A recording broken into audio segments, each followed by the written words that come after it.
Antes do tempo que eu tenho na advocacia, você, além de um advogado, você é um empreendedor. Assim, o meu perfil jamais seria para concurso público, né? Porque eu gosto de me desafiar diariamente. E tem pessoas que já estão há muito tempo na advocacia e ainda não viraram a chave. Isso aí, né? Entendeu? E aí fica reclamando da advocacia. As oportunidades passam na sua frente e você não aproveita. Todos nós, empreendedores, a gente nunca pode perder a alma de aspirante. O que é aspirante? É aquela pessoa que está sempre no batente, se dedicando, almejando evoluir na vida, né?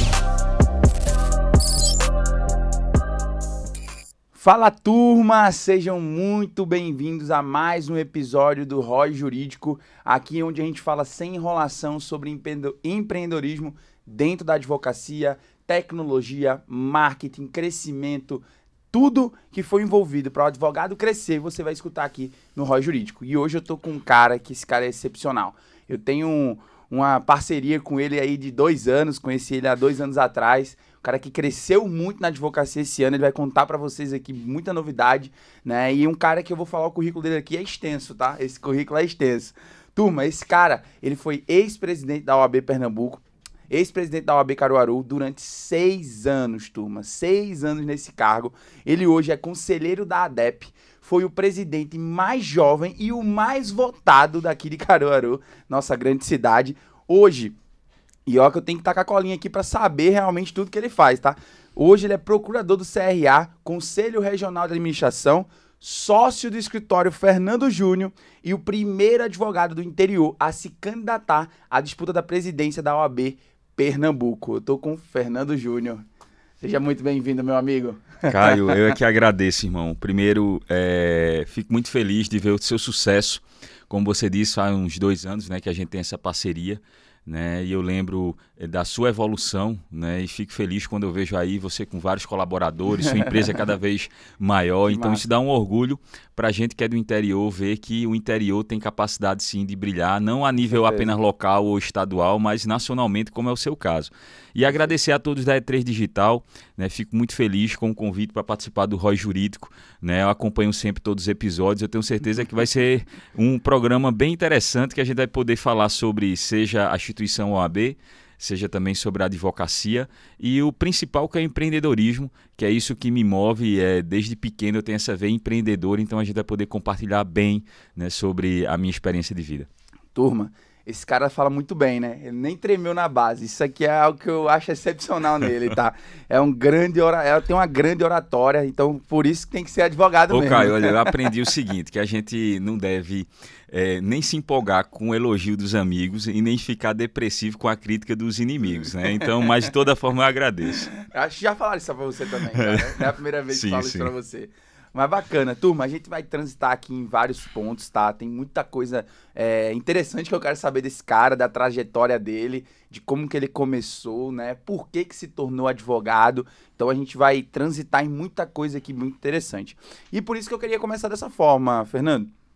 Hoje como sócio, hoje como advogado, volta lá atrás pro pessoal te conhecer, quem ainda não te conhece, tá? Quem é o Fernando Júnior, de onde ele vem, como que ele resolveu entrar na advocacia, o porquê da advocacia, e depois a gente vai entrar num papo bem interessante. Mas eu queria entender quem é o Fernando Júnior para os nossos convidados aí do ROI Jurídico. Caio, eu vou tentar ser o mais objetivo possível, porque senão a gente ia passar 1 hora só para fazer essa introdução. Mas é o seguinte, meu nome é Fernando Júnior, tenho 41 anos, sou casado, né? A maior conquista da minha vida é a minha família, então minha esposa Gabriele, tenho meu filho Fernandinho, Fernando Neto, de 3 anos, vai completar agora em dezembro. Que massa. E está prestes a nascer o nosso segundo filho, Benício, que nasce agora no mês de dezembro. E eu parabenizo desde já, Caio, pelo nascimento do seu filho também. Obrigado, né, que nasceu há pouco tempo e fico muito feliz. Eu tenho certeza que é uma experiência fantástica. Fenomenal. E como você está tendo aí, eu não preciso nem falar.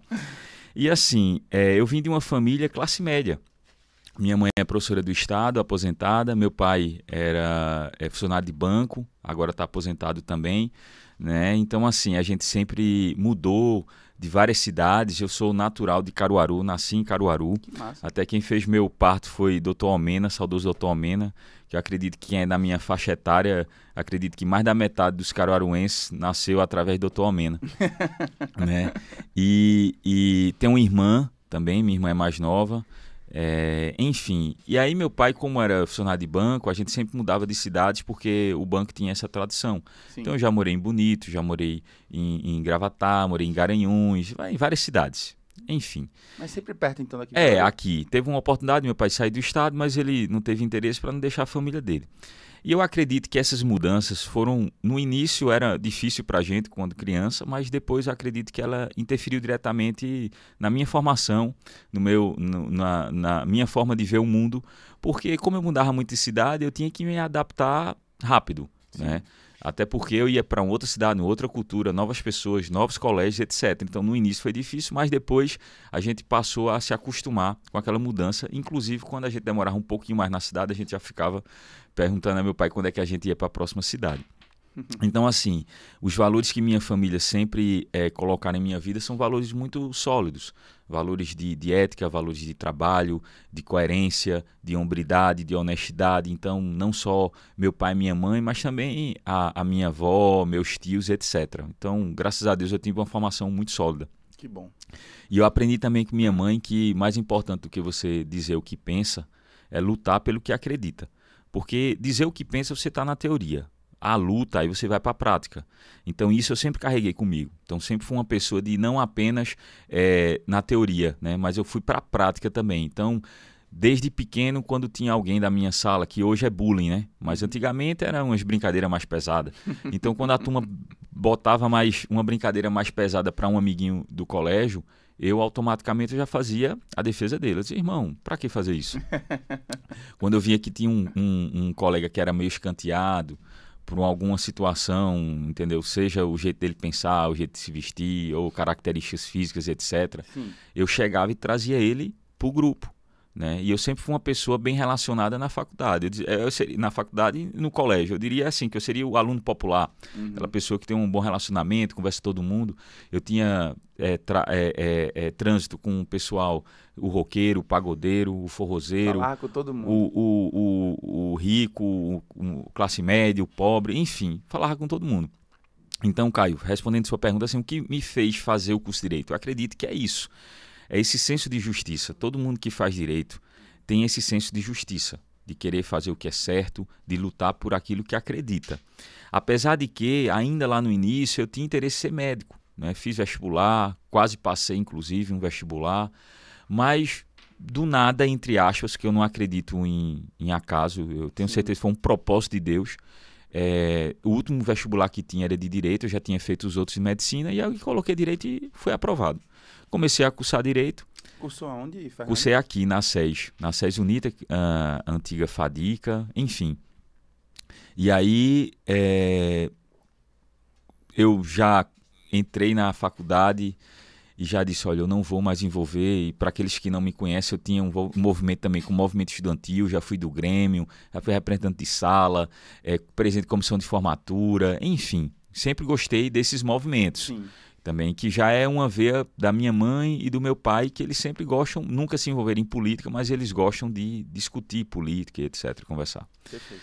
E aí, quando eu entrei no curso de Direito, eu disse, olha, eu não vou mais entrar em movimento estudantil, eu vou me dedicar à faculdade, que é melhor que eu faço, porque da última vez eu fiquei entrando em movimento estudantil, terminou que eu não passei no vestibular de Medicina, então eu vou aqui focar. Queria focar de fato, né? E aí eu pensei, eu disse, eu tenho que levar essa faculdade a sério, porque se eu não estou fazendo curso de Medicina, se eu não levar a sério, eu não vou ser nem médico, porque eu estou no curso de Direito, e eu nem vou ser advogado, porque eu vou terminar e não vou estudar o suficiente. Então, Sim. Botei uma meta na minha vida.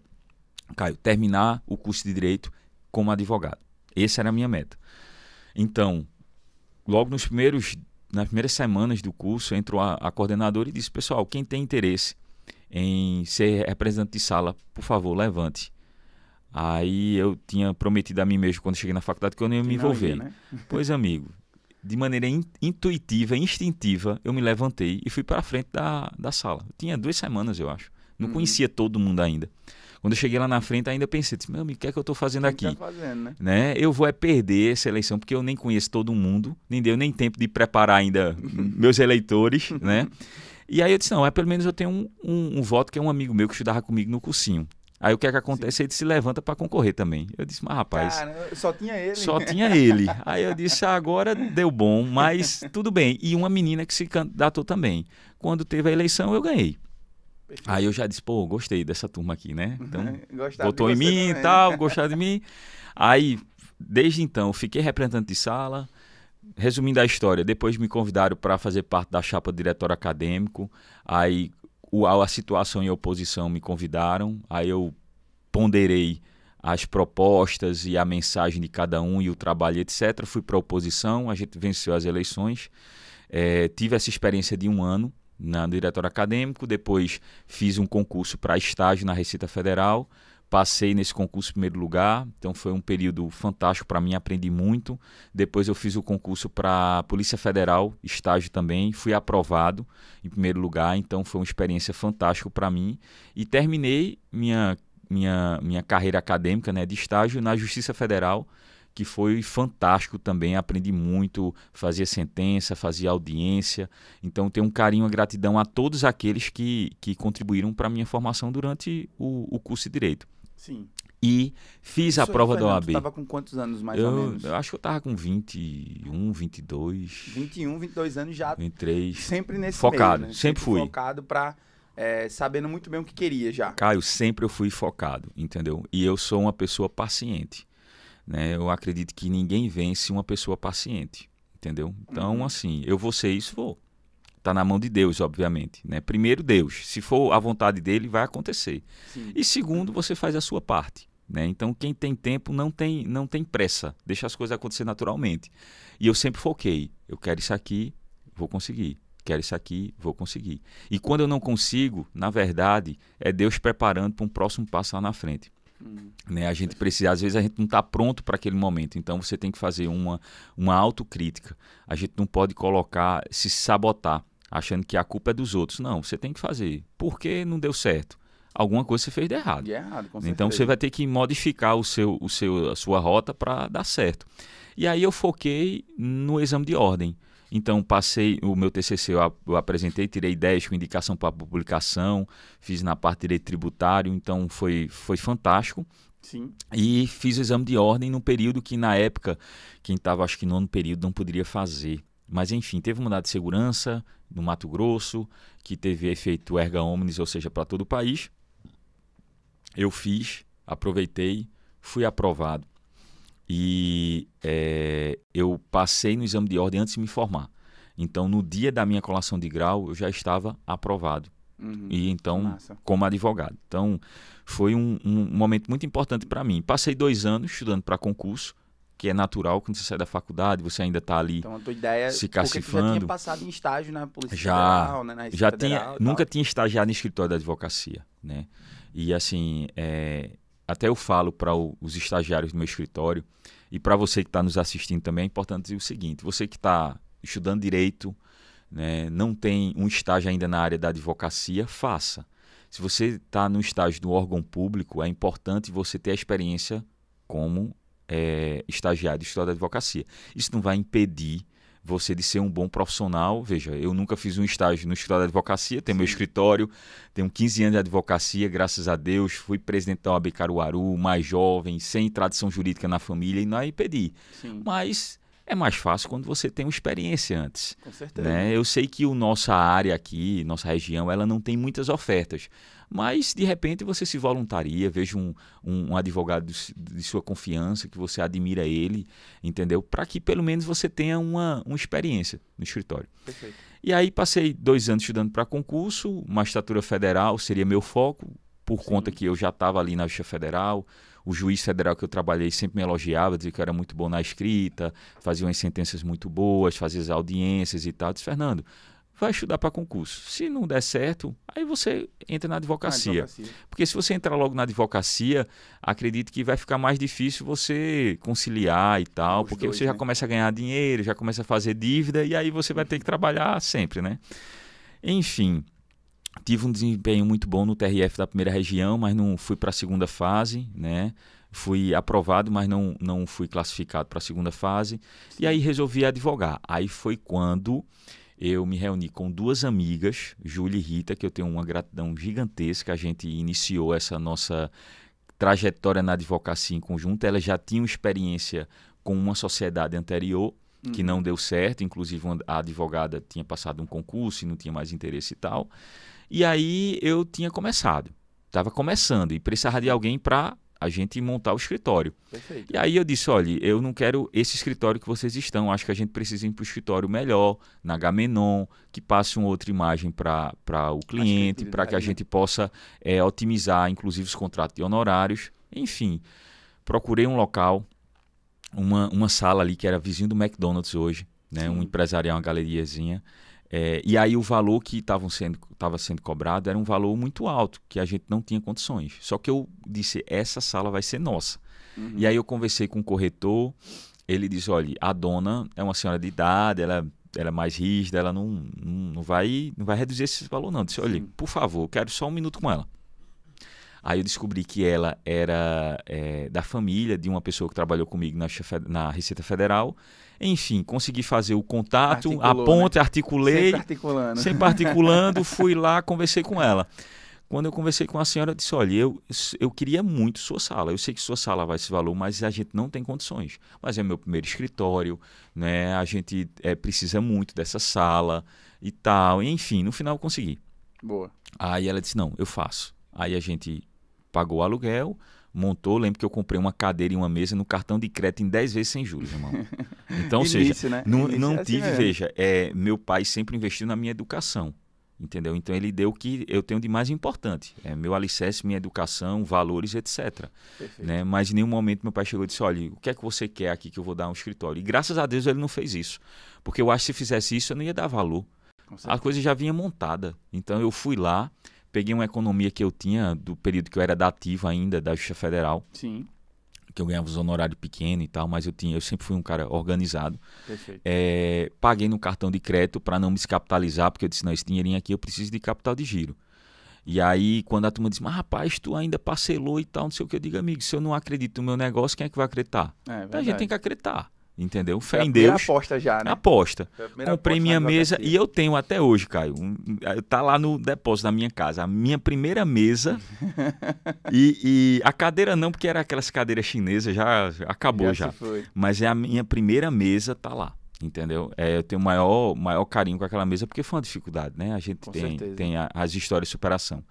E aos poucos as coisas foram surgindo.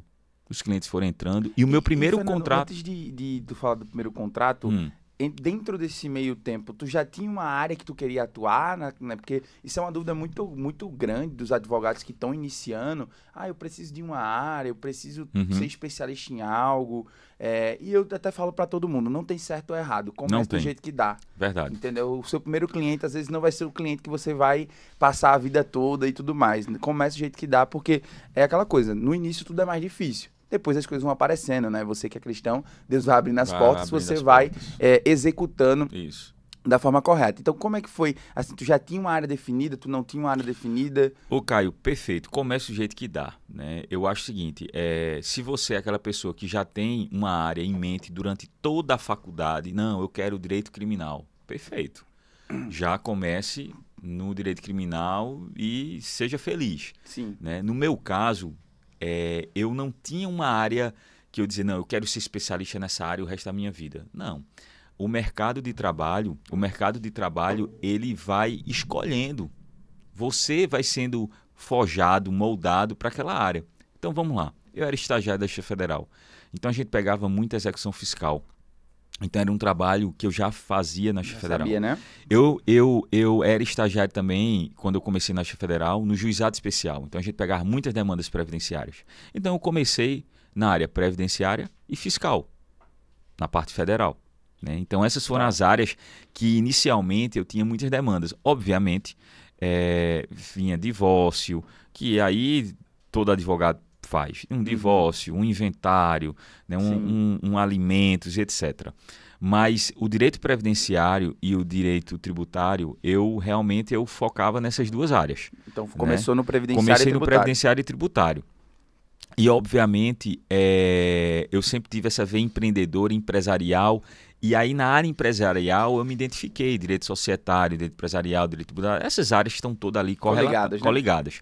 Né? Direito administrativo também, direito público. Então, o profissional, ele tem que ter uma visão ampla sobre as matérias. Obviamente, é importante a especialidade.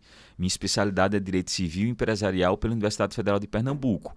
E, obviamente, eu vou vendo outras áreas do direito que eu acho interessante e vou fazendo as especializações, direito administrativo, direito público, etc., direito eleitoral.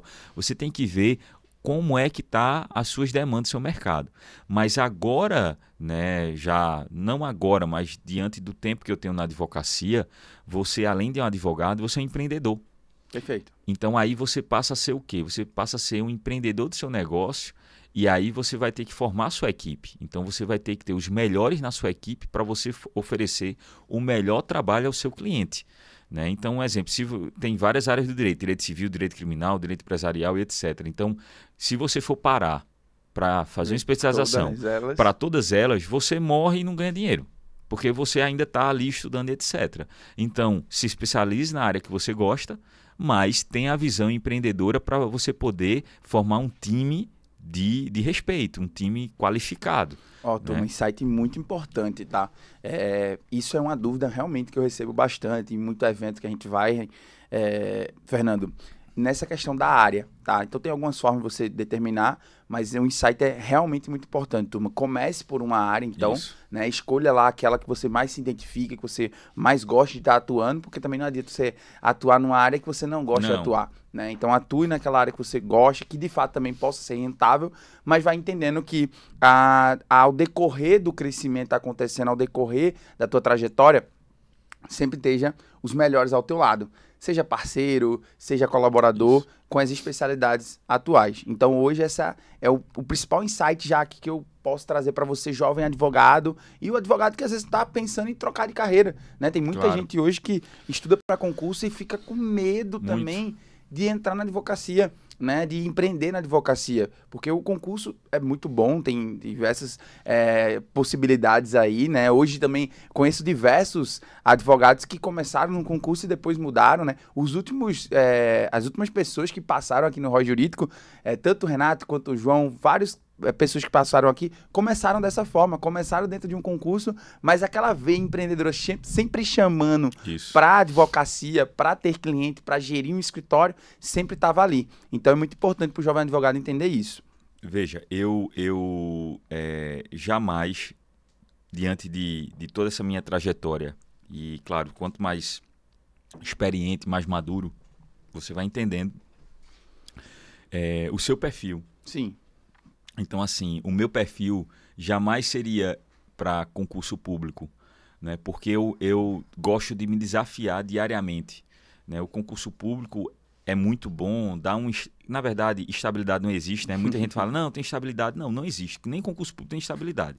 Entendeu? Estabilidade é algo que você vai começar e vai terminar daquela mesma forma tranquilo. Sim. Só que um concurso você começa ganhando X, só que depois com inflação e etc e tal, o seu padrão de vida vai cair e a única forma que você tem de aumentar o seu salário é havendo algum reajuste por parte do governo. Então, se não houver, vai acontecer o quê? Greve. Então, ou você faz greve e espera a boa vontade do Poder Legislativo, Executivo para ter esse reajuste, Sim. ou então você vai fazer um outro concurso. Né? No caso nosso de empreendedor, chegar no final do mês, irmão, e a conta não está fechando, aí você vai para a guerra de novo, arregaça as mangas, corre atrás, e é muito difícil você não voltar para casa com um contrato fechado, se você se dedicar, só depende de você. Então, isso é muito massa, entendeu? Esse é meu perfil, eu gosto de me desafiar e eu gosto de desafios grandes. Né? Aquela história, sonhar pequeno, sonhar grande, é o mesmo esforço. Então, vamos sonhar grande, entendeu? E não vamos ligar para a crítica. Né? Hoje em dia, as pessoas se incomodam com o seu sucesso. Né? Então, é aquela situação, quer conhecer um amigo, não é numa situação de dificuldade, é numa situação de sucesso, de êxito, de vitória. Aí você vê o olhar dele, se ele está feliz com sua conquista. né? Porque quando você está numa pior, aparece muita gente para dizer, não, se preocupe não, é isso mesmo, vai dar certo, etc e tal. Agora, quando você diz, tô bem, tô ganhando dinheiro, tô numa casa boa, tô viajando pro exterior, troquei de carro e tal, aí você vê quem tá contigo. Sim. Porque aí, um exemplo, se você chegar e dizer que tá mal, aparece muita gente para lhe consolar. Mas se você chegar a abrir a boca para dizer que tá bem, aí tem gente que vai dizer, é exibido, é amostrado, entendeu? Tá soberbo e etc e tal. Então, ou seja, parece que, infelizmente, as pessoas têm uma mente de escassez. É assim que se fala, essa é a palavra, escassez, de mediocridade. E você não pode ter como parâmetro pessoas que pensam dessa forma. Tem que mudar a frequência. E eu acredito muito em energia. Com entendeu? certeza. E energia, isso aí é física quântica. Né? Então, no momento que você diz eu posso, eu consigo, eu vou, vai dar certo, as coisas vão acontecer para que isso dê certo. E quando elas não dão certo, não é porque não deu certo, né? É porque faz parte de um processo. Entendeu? Perfeito. Você não diz, eu quero ser o melhor advogado do Brasil e com 15 dias, um mês, você vai ser o melhor. Não, irmão. Vai haver todo o processo, os problemas. Vai ter os problemas, vai ter aqueles momentos que quando você vai para o próximo degrau, parece que tudo está dando errado, vai dar uma travada, você vai olhar para cima, vai dizer, meu Deus, e agora eu vou desistir? Não desista, continue. Eu digo sempre que quando você pensa em desistir, é porque você está no caminho certo. Aí é a hora de continuar. A hora de continuar. Porque a maioria desiste no meio desse processo. Porque as pessoas acham que tudo é muito fácil, tudo é muito simples. Olha para o vizinho, fantasia, né? Olha para o vizinho da Fernanda, a vida é muito boa. É porque Fernanda deve ter nascido numa família rica. Eu lembro, daqui a pouco a gente entra no assunto OAB, mas eu lembro quando eu fui candidato pela primeira vez a vice-presidente da OAB, começou a oposição jogar uma história que eu era filho de advogados, de uma grande banca de advogados de Recife. Que eu nunca tinha trabalhado, nunca tinha advogado, amiga, eu sou filho de classe média, meu pai funcionário do banco, minha mãe professora, eu nasci em Caruaru, minha família aqui de Caruaru, outra parte de Bonito, né? Montei meu escritório do zero, tinha 2 sócias, e aí a turma joga isso, por quê? Porque as pessoas querem desmerecer toda a sua trajetória. Né? Então, quando você pega uma pessoa que vem do interior, e como eu fui arrojado de me candidatar à presidência da OAB Pernambuco, sendo o primeiro do interior do estado, entendeu? Por que eu não posso? Veja, eu sou advogado, eu tenho os requisitos. Não concordo com A nem com B. O que é que eu faço? Eu vou para casa e apagar todo o meu legado de 12 anos de história, de trabalho em prol da advocacia, da sociedade, etc. Ou eu vou me submeter a algo que eu não acredito por interesses pessoais ou porque é o caminho mais fácil. Porque o caminho mais fácil é se aliar à OAB. Já estava todo mundo ali, é muito dinheiro envolvido e tal, e etc. Né? Mas eu aprendi o seguinte, que um líder de verdade, ele não faz o que é conveniente. Infelizmente, a gente vê hoje na sociedade muitos líderes que vão pela conveniência, entendeu? Não tem pulso, não tem altivez, não tem coerência com as atitudes. Então, não, isso aqui é mais fácil para mim, eu não vou pegar inimizade, eu vou ficar dentro dessa bolha aqui. Perfeito. Mas eu não. Eu disse, eu tenho 12 anos de história, trabalho muito, me dedico muito, tenho um legado, né, de 12 anos. Eu não vou pegar e me esquivar, me acovardar. E aí eu fui para cima. E aí a gente montou nossa chapa e fui candidato. Mas enfim. Então, vamos voltando lá para trás, para a gente não estender tanto nesse assunto. A gente vai chegar lá. Você falou até uma coisa importante, isso é um insight muito bacana, tá, turma? Que é a questão da mediocridade. Sim. Um dos códigos de cultura lá da minha empresa é proibido mediocridade. Perfeito. E isso traz para qualquer profissional de fato, de você não aceitar o menos. O negativo. Você já começar, não vai dar certo. Turma, se você já acredita que não vai dar certo, não vai dar. Não vai dar. Então, realmente, hoje, você precisa, de fato, ter uma constância, ter uma resiliência. Aquilo que você não consegue atingir, aquele objetivo que você não conseguiu atingir ainda, muitas das vezes é por conta que falta, como é que eu posso dizer? O conhecimento necessário. O conhecimento, ele é necessário para o crescimento acontecer. Então, a gente precisa disso. E aí, Fernando, você pegou lá os primeiros escritórios, pegou a primeira cadeira, pegou a primeira mesa. E como é que foi o primeiro contrato? Conta essa história do primeiro contrato. O primeiro contrato foi fantástico, eu lembro até hoje, e eu tenho uma gratidão gigantesca por essa cliente. Eu vou falar, não sei se foi o primeiro contrato, né? Mas teve 2 fatos. Um, que foi no centro da minha casa, né? Então, ou seja, na minha sala de estar. a menina fazendo o almoço, o cliente chega na minha casa, entendeu? Ou seja, profissionalismo zero, entendeu? Por mais que ela confiasse em mim, sabia a minha formação e etc e tal, mas você não fecha um contrato na sua casa, entendeu? Sim. Você tem que, hoje em dia tem os coworkings, tem é mais fácil, né? As estações de trabalho é mais fácil, mas antigamente não tinha não. E antigamente não é há muito tempo não, estou falando em 2010, entendeu? A gente tá... 10, 15 anos atrás. 10, 15 anos atrás, enfim. Então, o primeiro contrato foi na minha sala, um contrato que, assim, hoje, se fosse hoje, meu Deus, eu estava feito na vida. Naquela época, inexperiente, não sabia cobrar, né? Então ainda não tinha uma visão de mercado como deveria, me baseava numa tabela da OAB, mas a tabela da OAB é só um parâmetro, entendeu? Então não tem uma visão ainda comercial como deveria, mas enfim.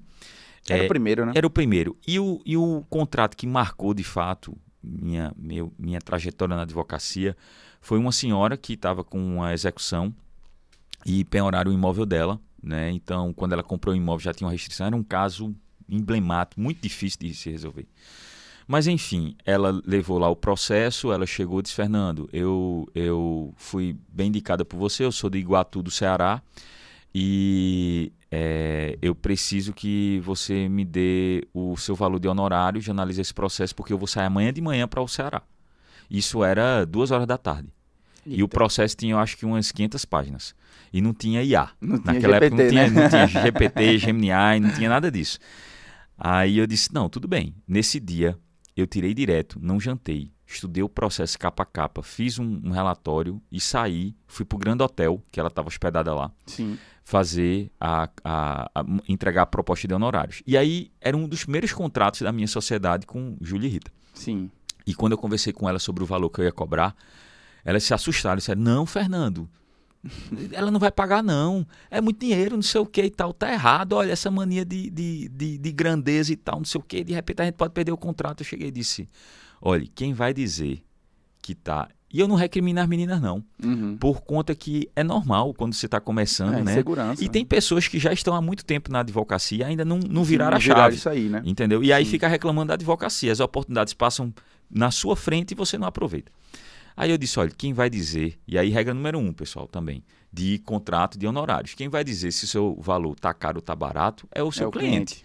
Você vai jogar a proposta. Se ele disser que não dá para ele, você aí vai ter que ter outras técnicas para poder dizer qual a melhor proposta para você.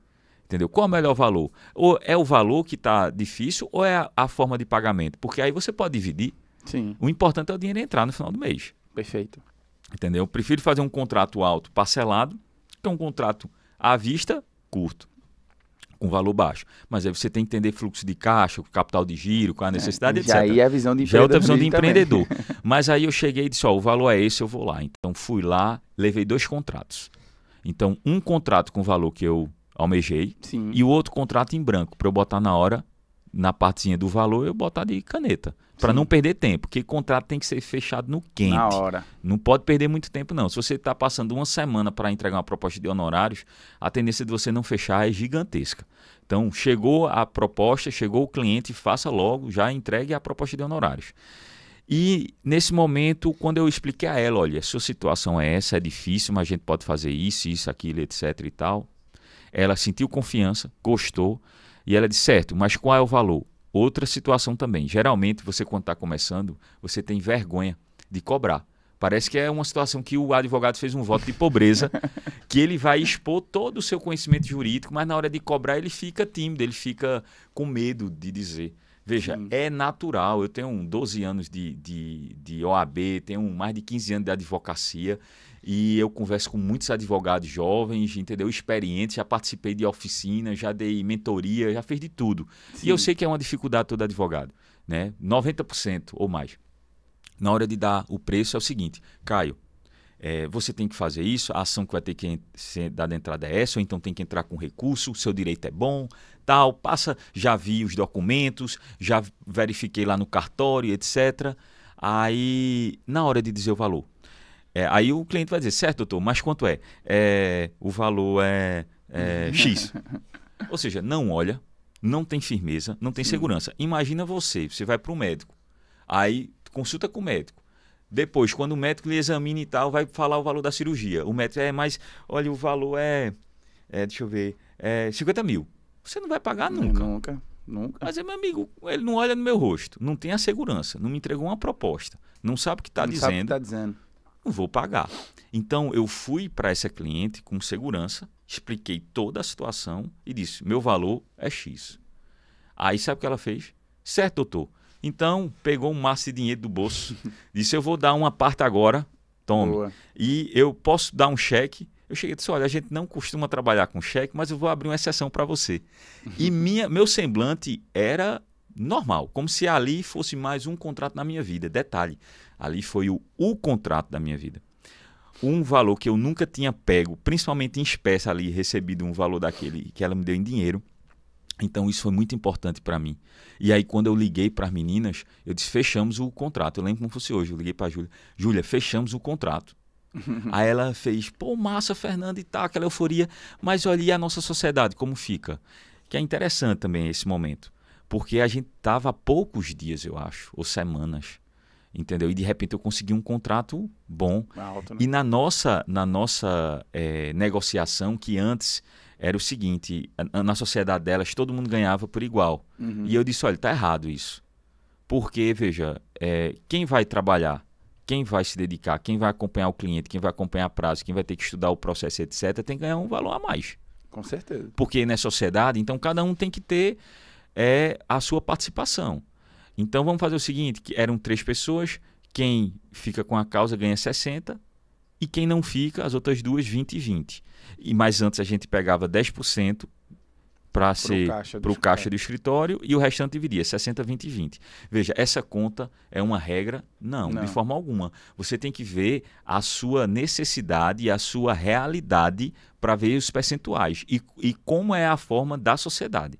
Porque, veja, tem um sócio patrimonial que entra com dinheiro, tem um sócio de serviço que entra com trabalho e outros tipos de sociedade, possibilidades, né? Enfim. Perfeito. Aí eu disse, não, continua do jeito que está a nossa sociedade, porque hoje eu fechei um bom contrato, mas amanhã são vocês. Então a parte de vocês vai ser paga. Aí pagou a parte das 2, teve a minha parte e a gente tocou a sociedade, eu acho que a gente passou uns 3 anos, 4 anos ainda, foi fantástico, entendeu? Show. 5 anos talvez, não lembro bem ao certo, mas foi uma experiência fantástica para mim, né, tê-las. Foi importante no início. Obviamente, a gente precisa começar. Tem gente que não começa por medo, né? Mas a gente precisa começar. Então, eu fazia a faxina do meu escritório, eu ia final de semana para o escritório porque a gente queria economizar e não tinha grana para gastar com a faxineira. Então, no início você tem tempo e não tem dinheiro. Depois você tem dinheiro e não tem tempo. Aí você começa a delegar. Aí você começa a contratar. Né? Por quê? Sim. Porque aí sua hora começa a valorizar muito. Então, entre você fazer uma faxina e contratar uma faxineira, é muito melhor a sua hora estar fazendo um relacionamento, tomando café, conversando, elaborando uma proposta, fazendo qualquer outra coisa, do que estar ali limpando. Né? Então, assim, mas isso é um processo natural. E uma coisa também é o seguinte, todos nós, empreendedores, a gente nunca pode perder a alma de aspirante. Né? O que é aspirante? É aquela pessoa que está sempre no batente, se dedicando, almejando evoluir na vida. Né? Então, você é um aspirante, quando é aspirante a coronel, a general, enfim, você está querendo mudar a sua patente. Quando você chega num momento de sua vida que você diz, olha, eu não faço isso mais, porque eu já estou em outro momento. Veja, você aí está perdendo a humildade e a sua visão de aspirante, ela está sendo comprometida. Porque no momento que você diz, se eu tiver que limpar meu escritório, eu vou limpar, vou sim. Entendeu? Se eu, naquele momento eu não tiver condições, não tiver dinheiro, acontecer alguma coisa, a gente volta para a estaca zero e começa tudo de novo e faz mais rápido. Porque você já sabe o caminho. Né? Então, assim, o nosso valor está dentro da gente. Ninguém tira. Ninguém tira. A minha essência, o que eu sou, ninguém vai roubar. Entendeu? O meu relógio, o meu terno, isso aqui é passageiro, é efêmero. Eu posso sair agora ali no estúdio e ser assaltado e levar, certo? Sim. Mas a minha essência, a minha forma de pensar, ninguém vai tirar. E geralmente, essa parte do contrato, para finalizar, então foram 2 contratos importantes na minha carreira, que com esse valor eu consegui Aí comprei Investir um no escritório, tapete, comprei um computador novo, né? Mas sempre guardando o dinheirinho ali. Então, nunca pegue o dinheiro que você ganhou dos honorários e gaste todo ele, viu? É natural, obviamente, você querer trocar de carro, entendeu? Pronto, meu sonho pequeno, Caio, era uma BMW. BMW branca. Esse era meu sonho. Inclusive, quando era pequeno, ver como é importante o pensamento e você desenhar aquilo que você deseja. Eu desenhei pequeno uma BMW com eu dentro. Pequeno, pô. Eu tinha uns 7, 8, 10 anos, eu acho e tal. E quando eu comprei minha primeira BMW, foi marcante para mim, que minha mãe mostrou o desenho. Disse, olha, tu lembra disso aqui?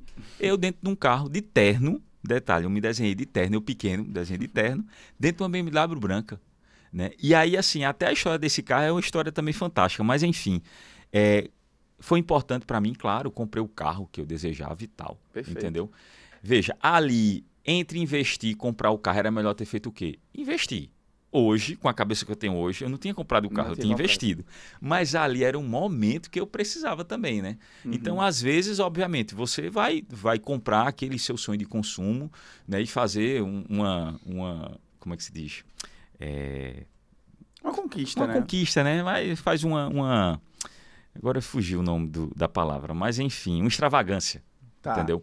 Mas foi importante para mim. Mas é importante que todo mundo que comece na profissão... Passar por essa sensação é muito boa, porque até muito porque você boa. vai querer sempre querer mais, né? Pô, você chegou naquele padrão de vida, você conseguiu atingir aquilo ali, você não vai querer mais regredir. Você vai querer sempre estar sempre mais à frente. Né? Perfeito. E aí, Fernando, tu ficou com essa sociedade durante 3 a 5 anos, no caso? Isso. Uns 5 anos, eu acho. Uns 5 anos. Show.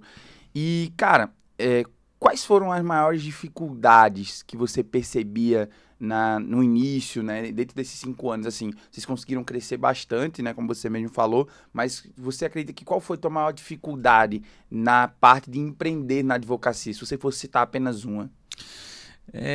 Veja, eu acho que é a dificuldade da profissão, né? Empreender tem suas dificuldades que são naturais em qualquer segmento, mas a advocacia tem várias dificuldades.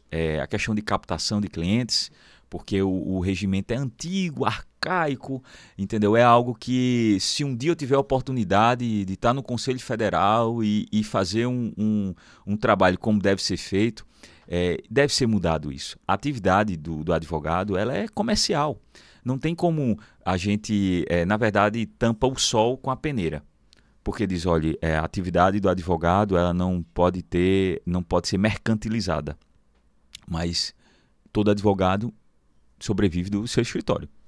Então, ali é um comércio. Ali é um serviço, ali é uma empresa. A gente fala de empreendedorismo, né, no escritório da advocacia, né? Então tem vários cursos, mentorias, controle, várias técnicas de gestão a gente aplica, né? A questão seja do financeiro, seja do administrativo e etc. Então como é que não é para mercantilizar a advocacia?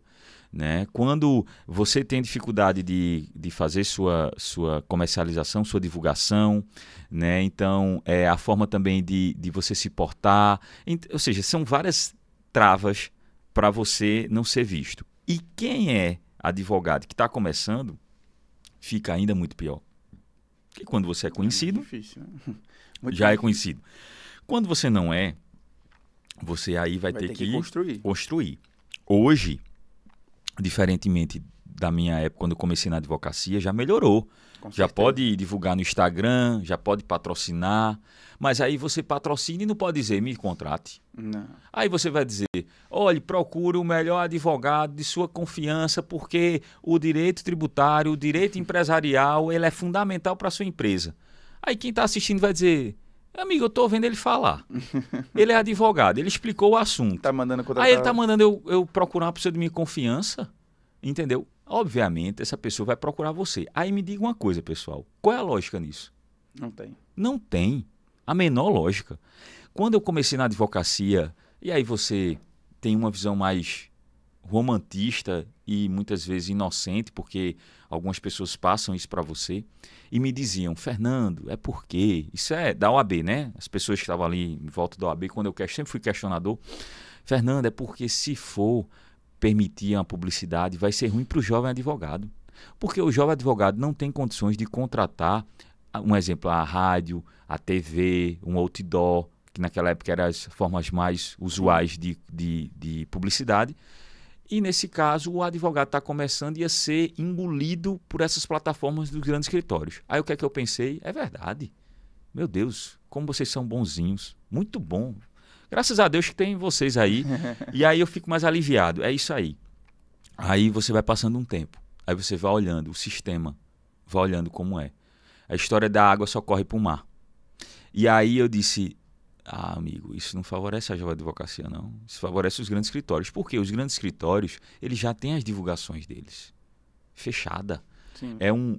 Fecha um restaurante, bota vários potenciais clientes, paga a conta e faz ali o retorno, a venda do serviço. Sim. Entendeu? Ou então vai para um programa de televisão, ou vai para um programa de rádio, porque tem os contatos, etc. e tal, e o jovem advogado não. Então, hoje, o advogado que está começando, que tem a possibilidade de entrar na internet, o custo é bem menor. Com certeza. Mas ainda a gente precisa ter uma visão muito mais agressiva de mercado, entendeu? Eu sou a favor de uma visão mais agressiva. Né? Depois eu tenho a visão de quando você começa, quando você não tem cliente, quando você tem pouco cliente, quando você tem muito cliente, quando você é um advogado que ainda não é bem sucedido, quando você é um advogado que é bem sucedido. Eu tenho a visão de dentro da OAB, eu tenho a visão de fora e não tenho dúvidas.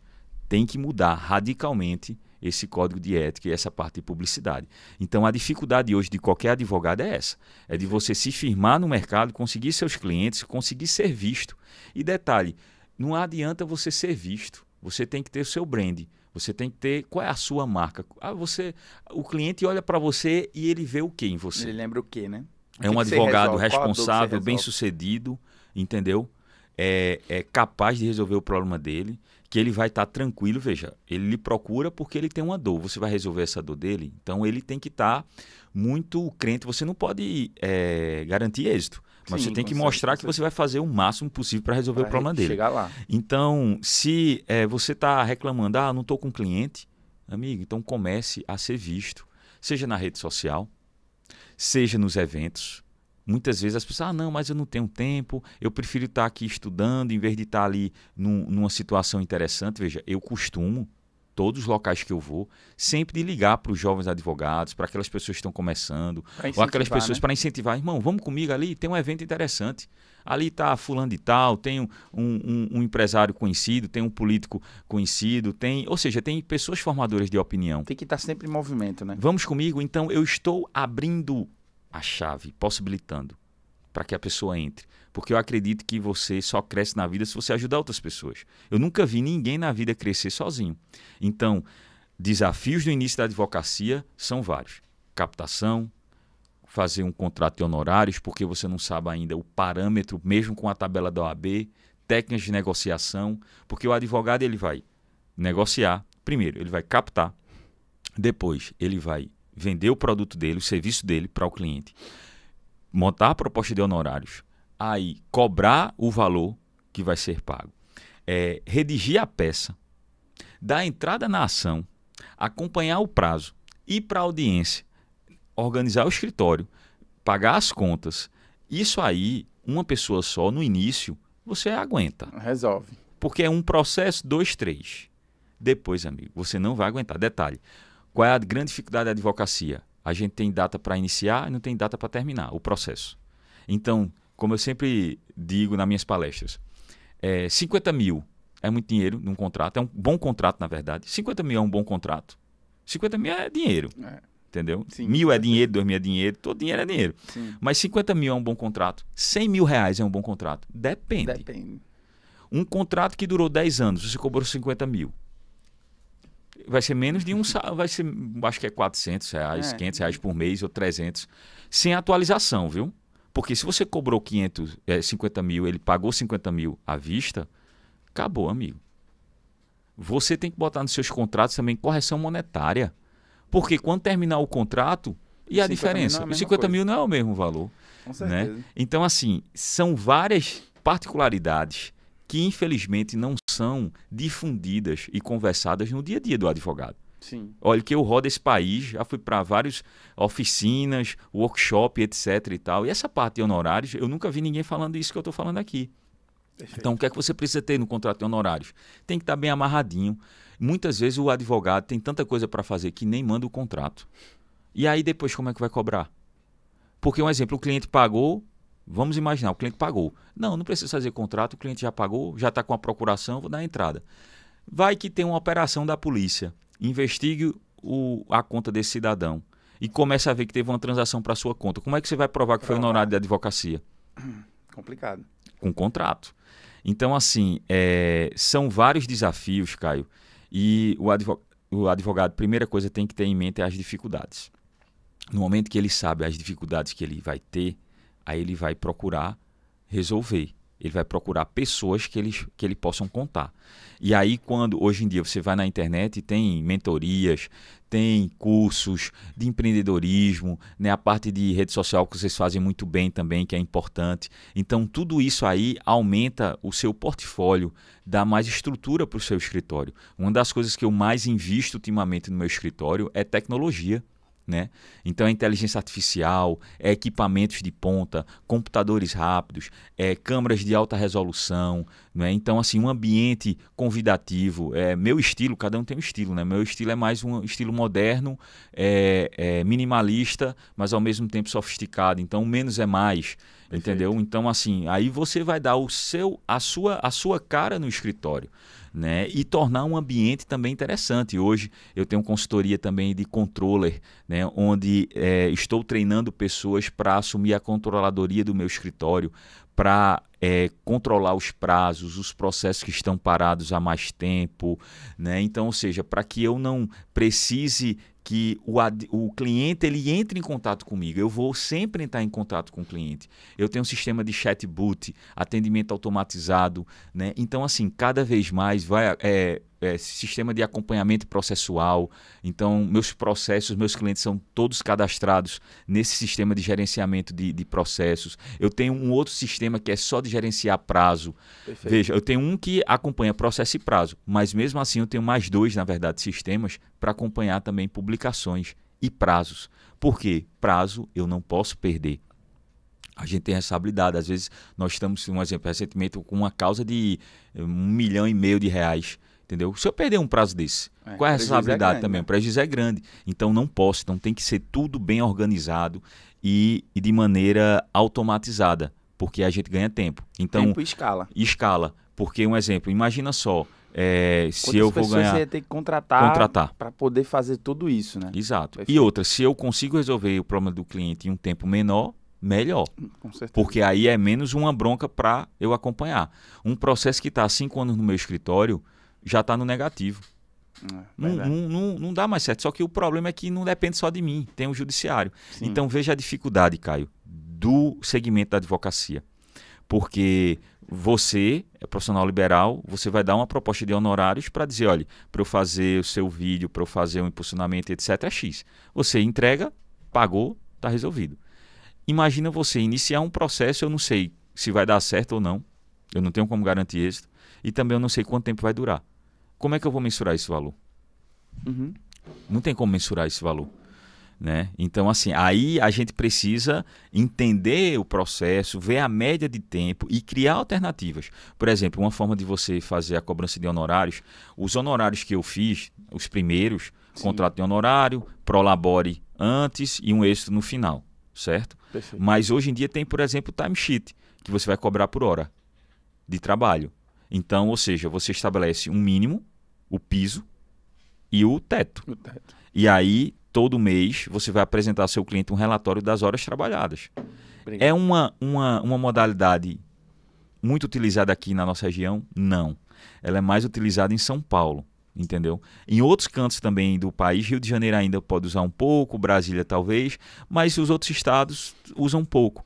Porque muitas vezes o cliente fica preocupado e vai dizer, certo, mas como é que eu vou conferir, saber né? Quanto tempo o cara está trabalhando. Então tem esse problema. Sim. Mas quando ele trabalha pela primeira vez com um timesheet, ele não deixa mais essa forma, principalmente um advogado correto, né?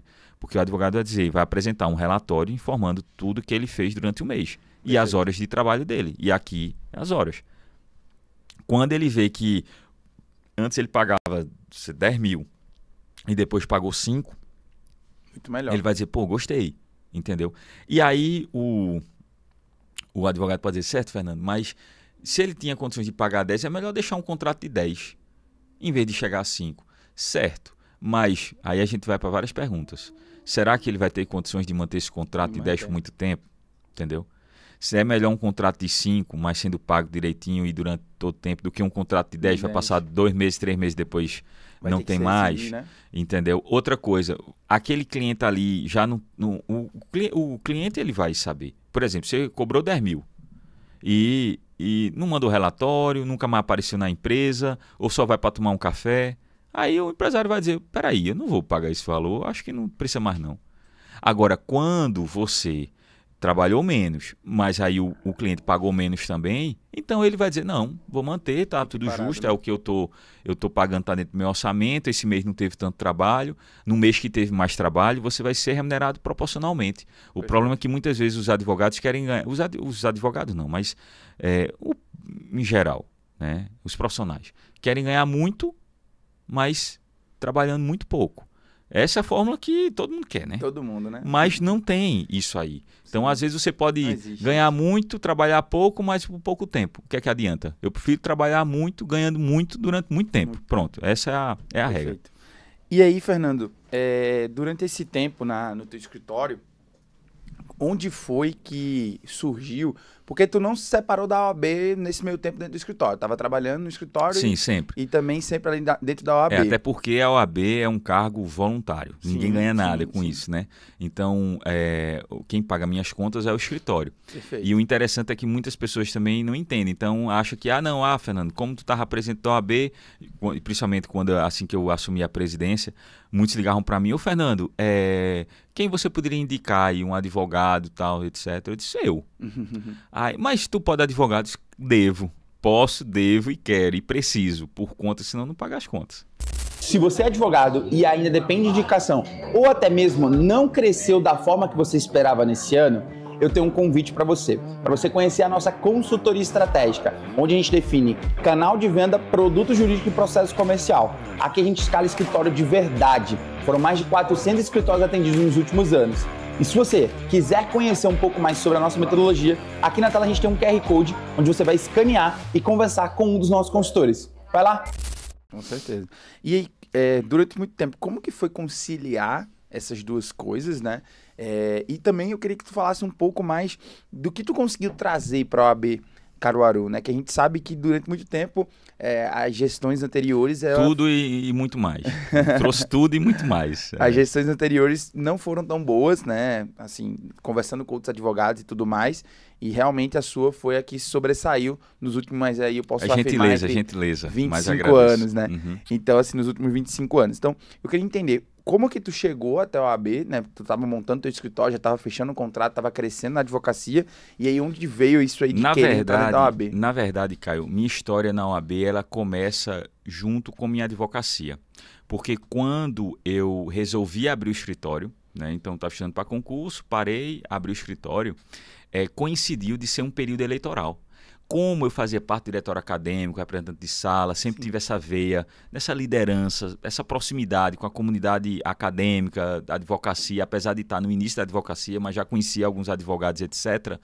Então, eu como um bom cidadão e líder estudantil, né, representante de classe, etc. e tal, eu disse, não, peraí, se eu estou entrando na advocacia e está tendo eleição para definir o futuro da minha instituição, nada mais justo do que eu saber o que está acontecendo. E aí ligaram para mim, né, fazendo um convite para eu participar de uma reunião. Eu tinha meses na advocacia. Fernando, está tendo uma situação assim e tal. Aí fui. Fui lá para a reunião, não concordei bem, né? Eu não sou uma pessoa neófita nessa parte política, entendi ali os movimentos, não concordei muito bem. E saí e dei meu posicionamento na hora ali. Inclusive, eu como jovem advogado, eu acho que todo mundo ficou surpreso ali, porque eu me levantei, tinha umas 200 pessoas, 100 e poucas pessoas, me levantei na reunião e disse, olha, eu não estou entendendo aqui o que vocês querem, porque eu não acho isso, não acho aquilo, etc. E olha que eu não tinha vínculo nenhum com outro grupo. Eu estava chegando sem ainda uma formação ideológica, seja A, seja B. Sim. No dia seguinte, eu procurei o presidente da época da OAB e perguntei o que é que estava acontecendo. Ele explicou a situação, então eu ponderei as duas, eu sempre fui isso. A gente não pode acreditar, emprenhar, né, como diz aqui em Pernambuco, pelo ouvido dos outros. A gente tem que tomar o nosso posicionamento. Então, quantas pessoas já vieram me queimar com A, B e C? Na verdade, queimar aquelas pessoas. Olha, não chama fulano não, que é difícil. Olha, não contrata ciclano não. Olha, não fica ali não. Eu digo, certo, tudo bem. Obrigado por avisar. Mas aí eu vou conhecer melhor. Se eu ver realmente que aquela informação bate, né? Aí eu já me afasto. Se eu ver que aquela informação não bate, aí, amigo, eu boto a mão ali e a gente vai até o final. Porque muitas vezes as pessoas querem lhe distanciar para ou lhe enfraquecer ou prejudicar a outra pessoa. Mas enfim. E aí entrei na política de OAB militante, pedindo voto. Não estava concorrendo a nenhum cargo, não me ofereceram nenhum cargo. Eu fui puramente pela ideologia, como eu sempre sou até hoje. Eu vou por aquilo que eu acredito. Perfeito. Fiz campanha, colei adesivo, pedi voto no fórum, organizava comitê e etc. Inclusive, na primeira campanha que eu participei, tem uma pessoa que eu tenho uma gratidão, um carinho muito grande, a doutora Marilda Tabosa, que foi candidata nessa primeira eleição. Eu apoiei a doutora Marilda Tabosa. E nesse comitê, que era ali, inclusive, vizinho do Verdão, aqui em Caruaru. Era vizinho. Depois foi, parece que agora é uma universidade, não sei, mas enfim. E aí quando terminou o evento de lançamento da candidatura dela com a equipe da OAB Pernambuco, o Pedro Henrique, que era o ex-presidente, uma pessoa que eu tenho um carinho, um respeito muito grande por ele, considero um grande parceiro e padrinho. Terminou o evento, fui um dos últimos a sair, eu ficava ali atrás, olha, faltou coxinha ali, um refrigerante ali para fulano e etc e tal, organizando as coisas, colando os adesivos lá nos carros, os perfurados no vidro. E aí a doutora Marilda veio falar comigo, no final só tinha umas 10 pessoas, aí ela apertou minha mão e fez, Fernando, novinho, entendeu? 20 e poucos anos, iniciando na advocacia. Isso já no escritório lá também? Tá no início do escritório também, sim, meses. A gente começou tudo junto. Minha vida é assim, é tudo junto misturado. Quando tem uma campanha, aí vem a esposa engravida, um monte de coisa, sim, entendeu? Entendi. Aí ela disse, Fernando, muito obrigado pelo seu apoio, pela sua ajuda. E eu vou lhe dizer uma coisa, você ainda vai ser presidente da OAB Caruaru. Eu nem pensava nisso, entendeu, Caio? Mas eu acho que ali, naquele momento, plantou uma semente em mim. E aí, vida que segue. A gente perdeu a eleição, a diferença foi 20 e poucos votos, eu acho. Foi a primeira derrota, assim, não como candidato, né? Sim. Mas como eleitor da OAB. Então, beleza. Passou um tempo, o presidente da OAB Pernambuco liga para mim, viu o meu desempenho. E o ex-presidente também aqui da OAB intermediou para quê? Para que fizesse um convite para mim, para que eu participasse da comissão em Recife. E aí, quando o Pedro Henrique liga para mim, presidente da OAB Pernambuco, ligando para mim, um jovem advogado, né? O presidente da OAB Pernambuco ligou para mim, eu fiquei doidinho. Ele disse, Fernando, olha, eu quero fazer um convite para você participar de umas comissões. Obviamente, eles viram o meu potencial. O resultado, né? Eles viram o potencial. Sim. Então, hoje eu sei como funciona, né? Não, o cara é bom ali, então vamos botar ele na comissão. Ele. E aí eu fui para uma comissão, até eles ofereceram uma comissão de direito do consumidor, ainda eu fui astuto. Eu disse, olha, mas tem outra comissão? Eu queria uma comissão, aí eu vi que tinha de honorários, eu estava começando, queria entender como funcionava a cobrança de honorários e tal. Disse, tem a comissão de honorários. E aí eu entrei na comissão de honorários como membro de comissão. Então, na época, eu fui o primeiro membro de comissão de honorários do interior do estado, entendeu? Então, eu saía daqui de Caruaru, numa van gratuita que a OAB disponibilizava. Acordava, Caio, 5 horas da manhã, 5h30 eu estava nessa van. Saía de frente da matriz e ia para Recife. Sabe quando eu chegava em Recife? Quase 10 horas da manhã. Por quê? Porque parava a van em Gravatá, em Vitória, saía o pinga-pinga, parando. Porque pegava advogado de Gravatá, pegava advogado de Vitória, de Bezerros, etc. e tal, até chegar em Recife. Chegava lá, era o primeiro a chegar na reunião e era o último a sair, porque a van saía de 5h30 da tarde, 5 horas da tarde. Então eu ficava a tarde toda na OAB conversando com os funcionários. Me disponibilizava. Então, assim, era o primeiro a chegar, o último a sair, estudava os processos, fazia um relatório, deixava tudo organizado e tal. E chamou a atenção do presidente da comissão. Aí foi quando o presidente me chamou para o quê? Para ser vice-presidente da comissão. pelo trabalho. Inclusive, antes eu já marcava eventos, organizava, claro, sempre passando pelo presidente, que é Luiz Otávio. Grande abraço a Luiz Otávio, tenho um carinho, uma gratidão muito grande por você. Ligava para Luiz Otávio, olha, tem uma turma da magistratura que está em formação, está na escola da magistratura. Não seria interessante a gente dar uma palestra sobre honorários? Aí fazia uma parceria e dava. Ligava para o TRF. Não conhecia ninguém, pessoal. Não conhecia ninguém do tribunal, TRF, nada. Mas eu ia lá desenrolando, ia botando minha cara e ia-se embora. E eu sempre usei muitas redes sociais, desde a época do Orkut. Quem tem minha idade lembra do Orkut. Sim, disseram que ia ser reativado, eu tô doido que seja reativado, que eu quero ver meus scraps, tudo lá. Enfim. Então, na faculdade, eu fazia um trabalho, eu postava no Orkut, apresentando o trabalho, não sei o que e tal. No Facebook, eu fazia muito isso, os eventos que tinha em Recife e tal. Então, isso sempre foi de mim. As pessoas, muitas vezes, querem fazer o que você faz, mas não tem habilidade ou tem vergonha, aí prefere recriminar. E aí eu sofri muito com isso, que a turma batia, tá se exibindo, é pavão, fica botando isso no Facebook, etc. Amigo, se não tá contente com o que tá... Veja, hoje em dia, tem os stories lá que você vê quem analisa, né? Tem certeza. Gente que não gosta de você, mas é o primeiro a ver. Tá lá olhando. É porque é fã, amigo. O hater é seu maior fã. Então, quando a turma recrimina você, é tudo fã seu. Maravilha. E aí, quando eu saía postando e tal, isso me gabaritou para eu ser candidato à presidência da OAB Caruaru aqui. Porque a turma via meu desempenho. Fiz uma campanha publicitária para a OAB, onde colocaram minha foto em ônibus, em outdoor, em revista. O marketing já estava na veia também. Sim, porque não adianta você... Olha, é aquela história, né, que diz por que o ovo da galinha é mais consumido do que o ovo de pato. Que o ovo de pato, dizem, nunca provei, mas diz que é mais gostoso, mais nutritivo, é maior, entendeu? Uhum. Só que a turma come ovo de galinha. Por quê? O pato fica calado. Põe o ovinho lá, não fala nada. A galinha esperneia e grita. Então aí a turma diz, não, olha aí, ó, tá saindo um ovo. Mas assim, você tem que saber vender o seu produto. Você tem que saber, não às vezes a gente diz vender a imagem, parece algo pejorativo. Mas você precisa se posicionar. Você precisa... Qual o seu brand? As pessoas olham para você e pensam o quê? Pensam o quê? Em liderança, pensa em credibilidade, pensa em altivez, em coragem, em representatividade. Ou seja, você tem que fazer o seu branding. Então, as redes sociais ela vem para ajudar. E outra coisa, independentemente se tivesse rede social ou não tivesse, a gente estaria se adaptando ao que tinha. Então, assim, minha imagem foi sendo muito divulgada, minha rede social, e as pessoas só seguem se tiver interesse. Sim. Facebook, assim, Instagram também. Com certeza. Estavam me seguindo e etc. E fizeram um convite para que eu fosse candidato à presidência da OAB Caruaru. E isso era em 2015, eu acho. Mas enfim. E aí uma mesa me chamaram, entendeu? Várias pessoas que tinham história na OAB, ex-presidentes, etc. E disseram, Fernando, olha, a gente se reuniu aqui e achou interessante seu nome para ser candidato à presidência da OAB Pernambuco. Muitas pessoas do meu meio sabem dessa história, mas muitas também não sabem, até porque já faz algum tempo. Sim. E eu disse, agradeço o convite, mas eu ainda não estou pronto.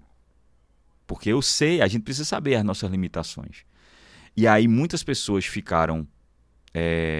eu ganhei pontos, né? Crédito, que rapaz, maturidade de Fernando, porque ele disse que não. Porque às vezes as pessoas acham que assim, a gente tem que ter muito cuidado com a vaidade. Uhum. Vaidade de você botar... Eu tenho uma vaidade de botar um gelzinho no cabelo, uma roupinha bem cortada, etc. Mas na minha essência eu sou uma pessoa desprovida de vaidade. Né? Então eu sei o meu momento, eu sei as minhas limitações. E na hora de errar, peço desculpa. Mas na hora, irmão, se eu estou certo, e a gente vai até o fim. Então, mudou os candidatos. Então, terminou sendo... teve o candidato a presidente, eu como vice-presidente, e a gente foi uma eleição pesada, teve que ser decidida no Conselho Federal, passou 6 meses a OAB Caruaru com interventora, olha, foi uma confusão. E no final a diferença foi de 6 votos que a gente ganhou.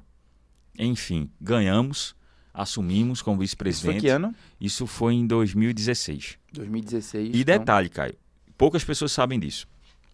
2016. Quando eu assumi em maio, quando foi mais ou menos em agosto, eu recebi uma proposta para ganhar, à época, quase 20 mil reais para ser procurador de uma estatal, de uma autarquia, na verdade. Só que eu precisava sair da OAB. Eu pensei muito, passei uns 5 dias sem conseguir dormir direito. Nossa. Mas eu tomei uma decisão, que essas são as decisões que eu tomo, é muito simples. Você fecha o olho e diz, se eu tomasse essa decisão, meu coração vai estar leve ou pesado? É o coração, viu? Não é a cabeça, porque aí você pensa um monte de situação. Meu Deus, vai ser um desafio, vai ser uma angústia, vai ser tal. O trabalho vai ter, as dificuldades vão ter, então não é o coração. Quando eu pensava em continuar na OAB, meu coração ficava aliviado. Quando eu pensava em ir para esse cargo, meu coração ficava aflito. E aí eu reclinei. Eu disse, olha, agradeço, obrigado e tal, mas depois de uma luta como essa, uma briga como essa, eu não vou abrir mão. Vai desistir agora, né? Não vou. E detalhe, minha visão, né, cristã, Deus também, Deus não escolhe os capacitados, né? Capacita os escolhidos. E tem as provas também. Você tem interesse em ser isso? Vamos ver se você suporta o processo. E eu suportei o processo, então continuei na OAB, me dediquei, fui coordenador de comissão, fui delegado da CAAP, que na época não tinha esse termo, eu que coloquei na minha gestão delegado, antes era representante da CAAP, fiz parcerias que aqui não tinha praticamente, tornei o clube de serviço de descontos, que o advogado ia receber um desconto ali no final do mês para economizar, o maior do estado de Pernambuco. Ou seja, a nossa quantidade de empresas aqui era maior do que a soma de todas as empresas conveniadas de todo o estado. Né? Então, assim, a gente fez um trabalho fantástico, isso como delegado da CAAP, né? Como representante. Coordenador das comissões, eu comecei a introduzir o modelo de gestão que é adotado até hoje, de comissão, de eventos, etc. e tal. Claro que a gente não tinha ainda uma estrutura para organizar, a gente não tinha nem sede direito ainda, mas começou o preâmbulo ali, o rascunho. Né? Então fui vice-presidente, defendi prerrogativas, teve um caso que teve repercussão nacional, que foi de Sávio Delano, que foi preso pela polícia, botaram ele no camburão. Na época eu estava no exercício da presidência, então assumi o papel de presidente, fui para a delegacia, defendi o colega, fui para Recife, fui para a reunião de secretaria, fui para a imprensa. Né? A gente fez um desagravo aqui, que pela primeira vez um presidente do Conselho Federal visitou a nossa cidade, foi um desagravo junto ao Biesp. Aí começaram a veicular que a OAB, né, um carro de som, fazendo fake news, que a OAB estava querendo tirar o Biesp daqui quando não estava. Enfim, foi muita coisa, né? Muita coisa. E meu nome, internamente, unanimidade para ser candidato à presidência. O presidente à época não ia para a reeleição porque ele tinha feito um compromisso de não ir para a reeleição. E meu grupo, né, unanimidade, meu nome, e externamente meu trabalho estava referendado ao extremo. Antes a OAB não era chamada para grandes eventos na nossa cidade. E eu, na vice-presidência, comecei a ser também de relações institucionais, de cavar as oportunidades para que o presidente fosse, para que a nossa instituição estivesse presente. Porque quando está Fernando, quando está Ciclano, Beltrano faz parte da OAB no evento, não é a nossa pessoa física, e sim a instituição. Então, uma coisa que me marcou muito foi eu era vice-presidente, teve um evento no fórum e a OAB não tinha sido convidada. Entendeu? Como é que pode estar o Poder Judiciário, o Ministério Público, Legislativo, Executivo e a OAB não estava? Mas isso é porque a instituição ela é forte, ela é representativa, mas não adianta ela ser. Você tem que cavar, você tem que mostrar a importância da instituição. Tem que ir atrás, né? Tem que ir atrás. Então eu comecei a fazer isso.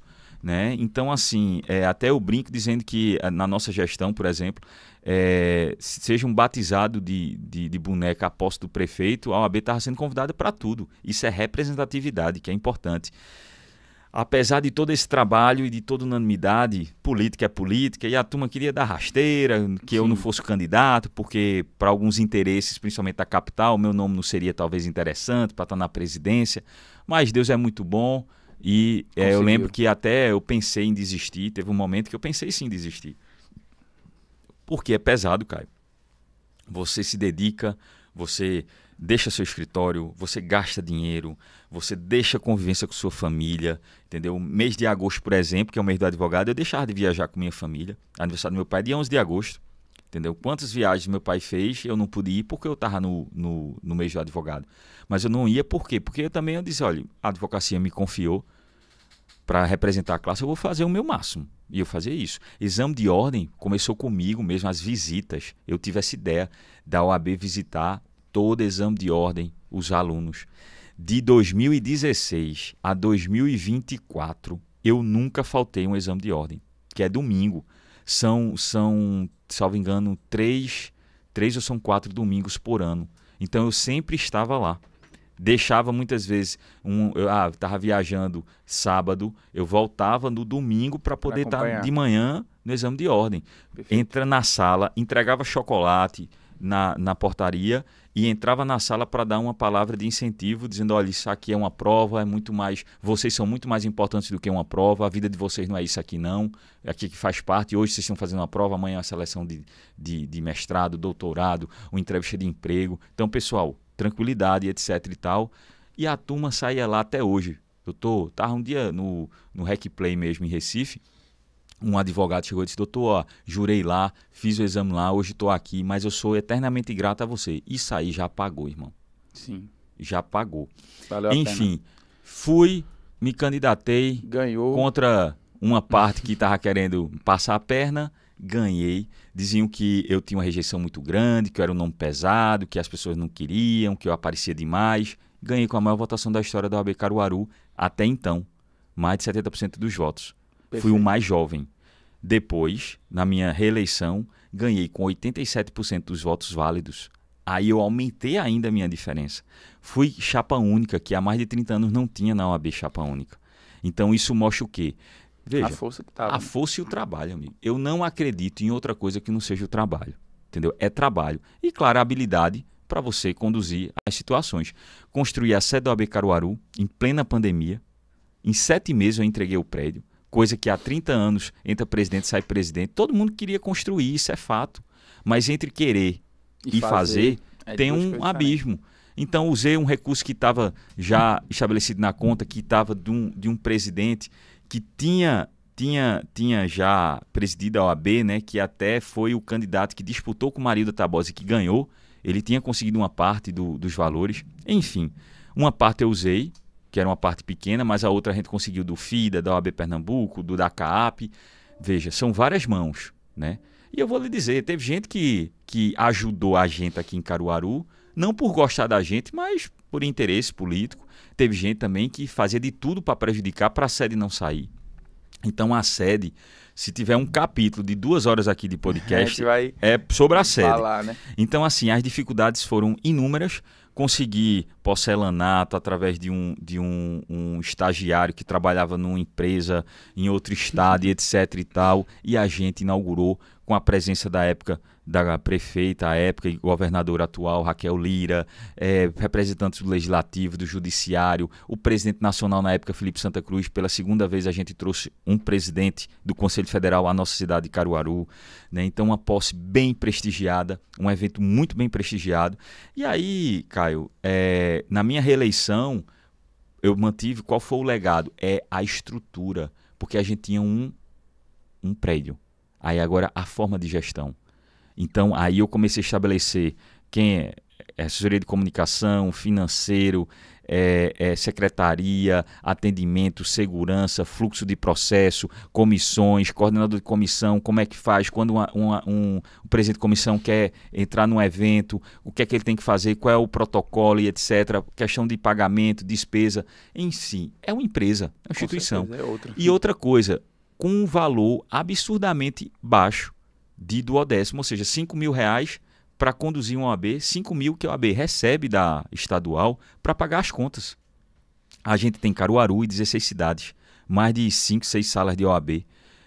Manutenção, é difícil, a folha salarial fica com eles, mas e a estrutura? Um prédio de 430 metros quadrados, a manutenção é altíssima. Pintura, jardinagem, que a gente não tinha. Enfim, precisa haver uma mudança nessa questão do duodécimo, mas mesmo com pouco, eu ainda fiz o quê? Empreendendo, eu vendi uns pins. A gente lançou uns pins, OAB Caruaru, que aí os advogados compravam e esses pins fortaleciam o caixa, porque a gente pagava o custo e ainda o lucro, a gente pagava outras situações. Eventos que tinham também das comissões, eu fiz uma precificação de cada evento, fonte de custeio e etc. Então, assim, a gente deixou muita coisa, né? E fico muito feliz quando eu olho para trás e vejo todo o legado. Né? Então, assim, o trabalho, irmão, não tem, olha, claro, a gente não é unanimidade, tem gente que gosta, graças a Deus que a maioria gosta, né? Mas não tem como apagar o legado, não tem como apagar a liderança, o nome está ali. Se Deus me livre, pegar fogo o prédio, apagar os arquivos, não sobrar mais nada, mas a história, ela está escrita, foi feita. Então, assim, um dos legados foi a Câmara Regional, primeira Câmara Regional do Tribunal de Justiça do interior do estado, é em Caruaru.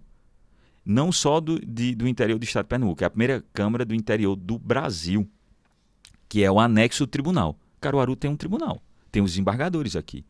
E essa Câmara estava ameaçada em sair. Quando eu soube, Caio, quando eu soube do zum, zum, zum, eu ouvi dizer, eu corri, conversei com Raquel, à época prefeita daqui, o presidente da Câmara, Bruno Lambreta, deputados, entendeu? Aí estava Eric Lessa, Tony Gel, Zé Queiroz, enfim, toda a comunidade, o ex-governador João Lira, meu Deus, imprensa, enfim, todo mundo para abraçar a causa e a gente conseguir manter a Câmara.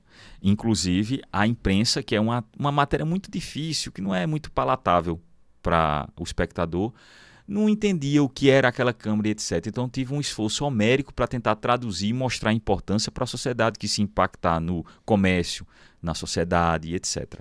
E a gente conseguiu manter. Então, graças a esse movimento, manteve a Câmara Regional com marcas que estavam ameaçadas de serem agregadas por outras, como Cachoeirinha, São Joaquim do Monte, Sairé, o que a gente conseguiu manter. Eu fui para frente do fórum com faixas, não agregamento de comarcas, dando entrevista, etc. A gente conseguiu manter e estão funcionando até hoje, né? Então, assim, tem muita coisa assim, que se for para eu falar tudo aqui, a gente não termina mais. Mas o meu orgulho é a todos os colegas que durante a minha gestão trabalharam, se dedicaram, se dispuseram, né, a contribuir com a advocacia. Nessa última eleição, né, me candidatei à presidência da OAB Pernambuco, como Sim. eu falei, por uma questão de coerência e de acreditar, e de ideologia. Então, ou seja, se eu tinha duas veias, dois caminhos que eu não acreditava, por que eu iria ter que escolher os dois? Se eu tenho trabalho, eu tenho competência para gerir, comprovada, não Sim. só uma vez, mas várias vezes, tenho todos os requisitos. Por que não? Por que não? Entendeu? Então, fui lá, me candidatei com o apoio de todo o nosso grupo, porque antes de me candidatar, não foi uma candidatura que eu disse, eu quero ser. Eu escutei todo mundo, a gente já conversou várias vezes, explicou e no final foi martelado, dizer, não, vamos para cima.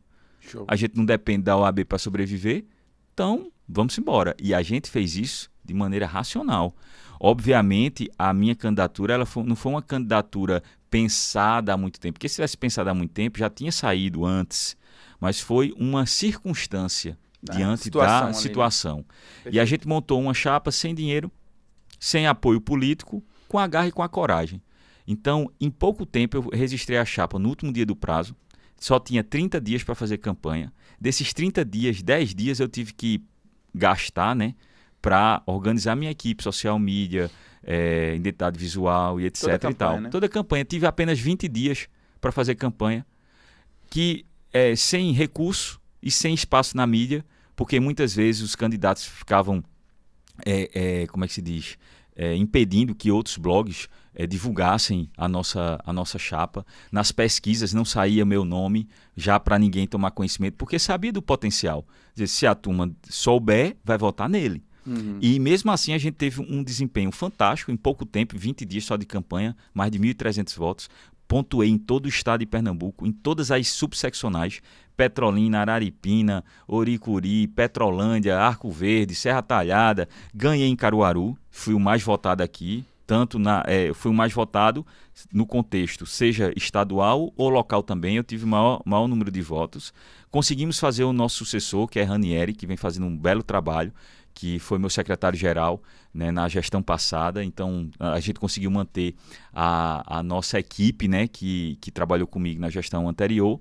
E ganhei em Santa Cruz de Capibaribe. Tive uma votação também lá fantástica. Para você ver, eu fui o primeiro aqui, disparado. Em segundo lugar foi o candidato da oposição também, né, que era eu e ele, candidato da oposição. Em segundo lugar foi ele. E a candidata da situação ficou em terceiro lugar. Foi menos votado. Teve menos votos do que os candidatos a desembargador pelo Quinto Constitucional. E no Quinto Constitucional, que teve uma eleição que foi simultânea à nossa, dos 5 candidatos que a gente apoiou, foram os 5 mais votados aqui em Caruaru. Isso mostra o quê? O quanto nós temos força e o trabalho que nós fizemos. Então, não ganhei a eleição, mas saí vitorioso diante de todas essas dificuldades. Então, assim... E aprendeu também, né, aprendi Fernando? muito, aprendeu muita coisa. Olha, hoje, quando o pessoal pergunta, Fernando, a vida fora da OAB, como é que é? 12 anos na OAB. Sim. Eu comecei na advocacia praticamente na OAB, né? junto da OAB. Então, assim, próximo. a vida fora da OAB é uma vida também muito boa, muito boa. A vida na OAB é uma vida corrida, é uma vida dedicada, é uma vida intensa, né? Você abre mão de muita coisa da vida pessoal, você abre muito mão do seu escritório, infelizmente.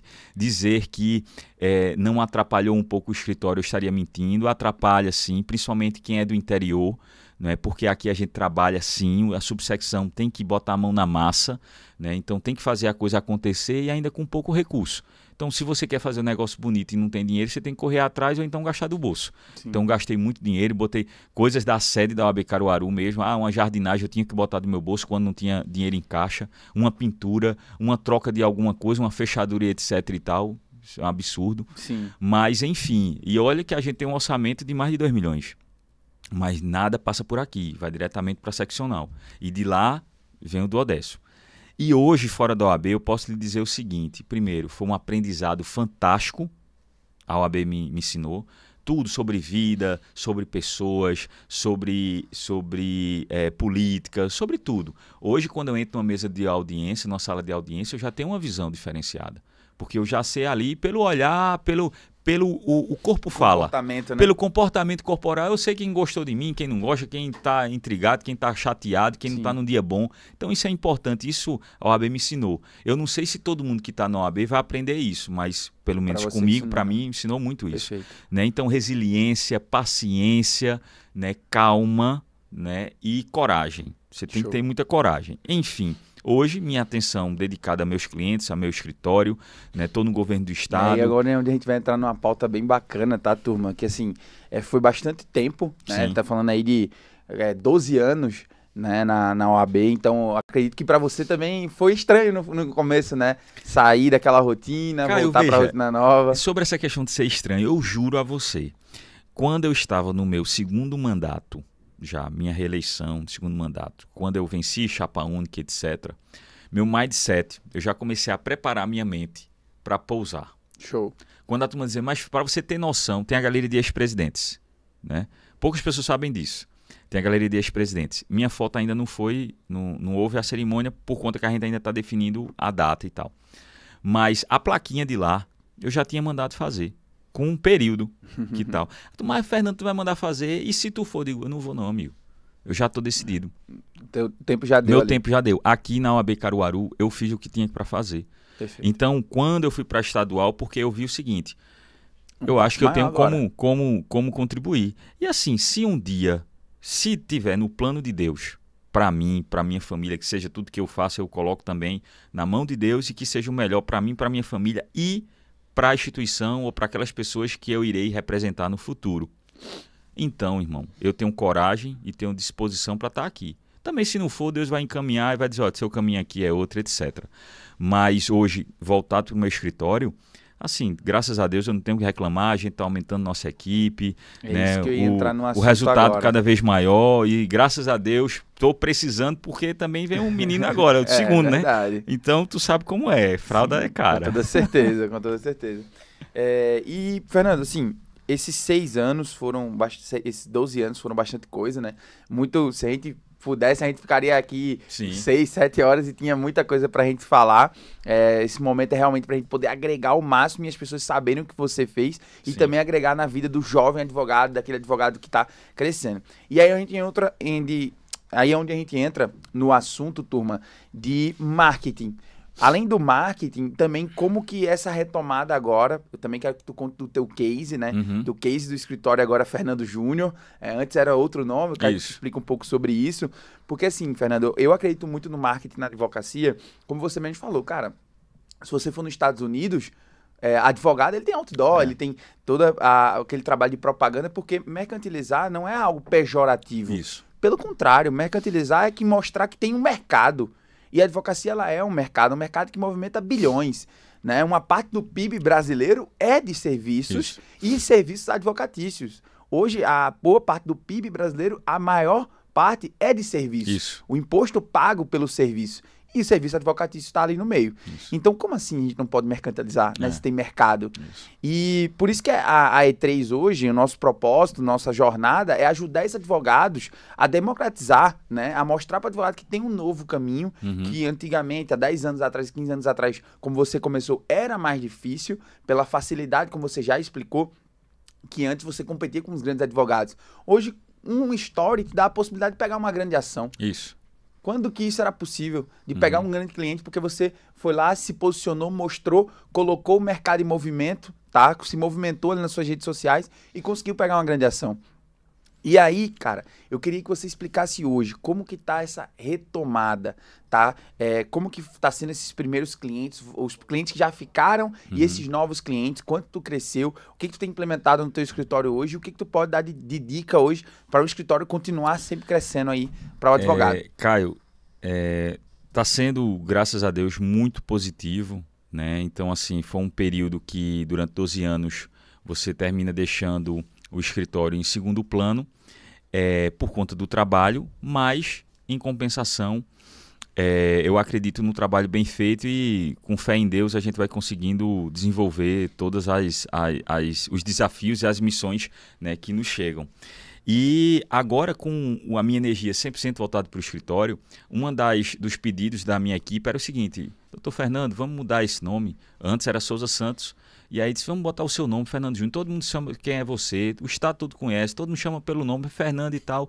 Souza Santos, eu nunca utilizei também, durante o período que eu estou há 12 anos, eu nunca fiz nenhuma comunicação, nenhum marketing para o meu escritório. Entendeu? Porque também eu queria o seguinte, para ninguém chegar e dizer que Fernando está usando a OAB para captar. Nunca chegou um cliente que, não, por conta da OAB. Jamais. Entendeu? Então, nunca utilizei a OAB como trampolim no meu escritório. Sempre tive uma prova tanto que tinha gente da oposição que dizia, Fernando não advogava. Claro que eu advogo, é só olhar meus processos, entendeu? E outra coisa, eu não preciso prestar conta a ninguém, só a minha esposa. Né? Minha esposa eu preciso, mas enfim, porque o meu marketing era institucional.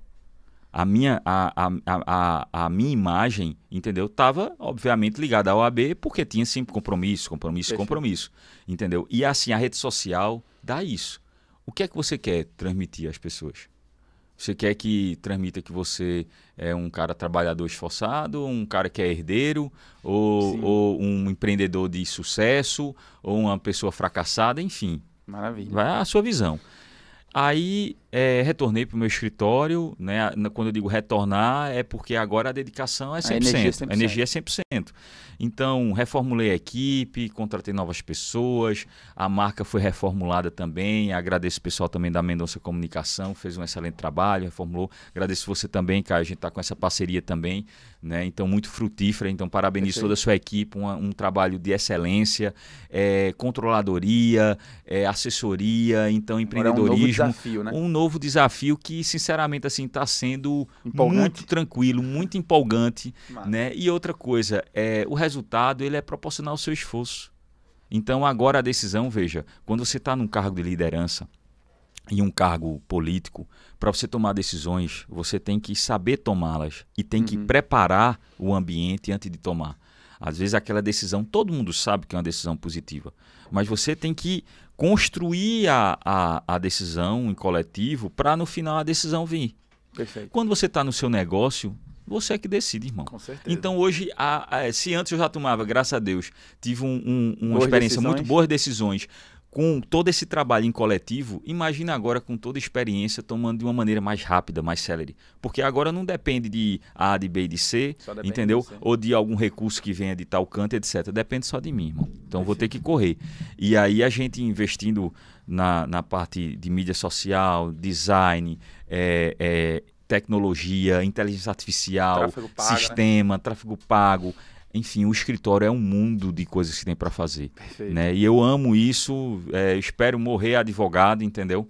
Até quando a turma fala, Fernando, se tu fosse para outro cargo e etc. Eu disse, olha, sinceramente, eu poderia até ir, mas eu ficaria com um vazio no peito, porque eu amo advogar, amo empreender e sou muito feliz e satisfeito. Todo dia, quando eu saio de casa, eu só agradeço a Deus pela saúde, pela vida, pela minha família e pela oportunidade de ter mais um dia de desafios dentro do meu escritório da advocacia.